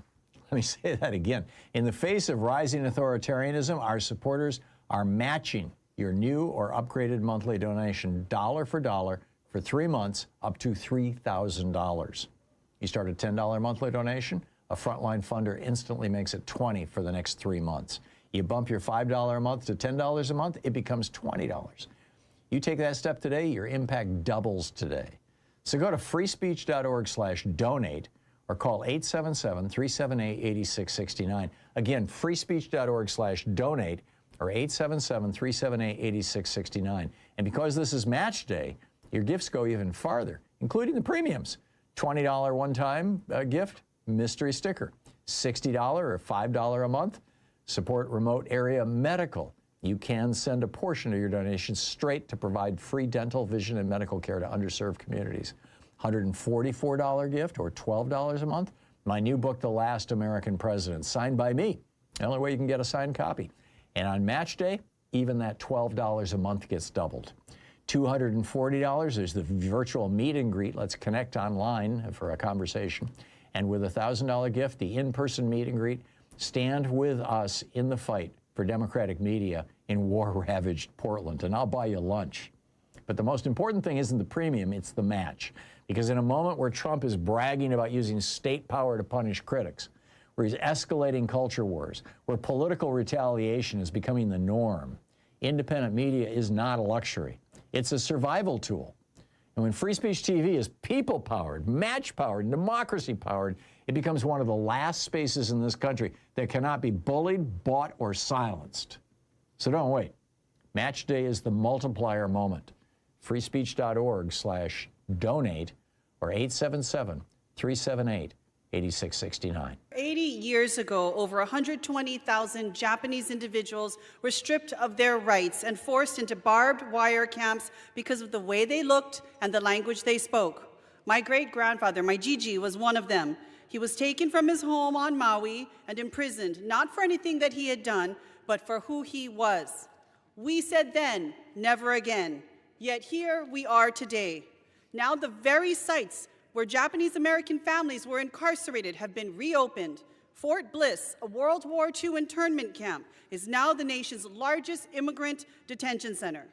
To add insult to injury, the Trump administration is using the same law, the Alien Enemies Act, that was once used to imprison Japanese Americans to detain and fast-track deportations with zero due process rights. And while this administration insists it is targeting dangerous criminals, we know that more than 73% of those in ICE custody have no criminal convictions at all. This administration is also intentionally dismantling legal pathways and stripping people of lawful status so they can be deported, just as we saw on Kauai recently, where a raid that swept up 44 people ended with 6 Venezuelan men who were legally here seeking asylum, self-deporting after the administration revoked temporary protected status for their country. To anyone who thinks this could never happen to me, consider this. 2/3 of the Japanese imprisoned in camps were American citizens. Their children, like my grandfather, serving in the United States military in defense of a country who saw them as the enemy. Today, American citizens are also being rounded up once again, stopped and detained simply for the way they look, by officers who face no accountability. United States military veterans picked up, detained, deported. What we are witnessing is a slow, methodical erosion of citizens' rights and a cold indifference towards treating entire communities as national security threats. We are in the midst of history in the making, and history has already shown us the dangers of what this country can do when given unchecked, unfettered immigration authorities. So I ask my colleagues on all sides of the aisle, how much are we willing to tolerate before we say enough is enough? 80 years later, this nation still reflects with shame at what it did to our Japanese American families. We apologize, we vowed to learn, we vowed to do better, and we have failed. Nidoto nai, my colleagues, nidoto nai. Remember, today is not just another fundraising day. This is one of those rare moments when your monthly support goes twice as far. If you start at $10 a month, our frontline funders turn it into $20 a month for the next 3 months. If you upgrade from $5 to $10 a month, they match the increase, doubling that new amount. This match is what keeps Free Speech TV independent when the pressure gets intense, when the news cycle turns toxic, and when too many voices fall silent. It's not just about keeping the lights on. It's about keeping a truly free press alive, one that isn't bought, bullied, or bent by corporate power.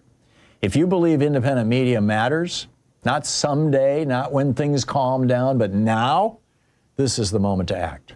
Your monthly donation becomes a strong, reliable foundation for everything we do, and today it becomes twice as strong. Call 877-378-8669 or head over to freespeech.org/donate.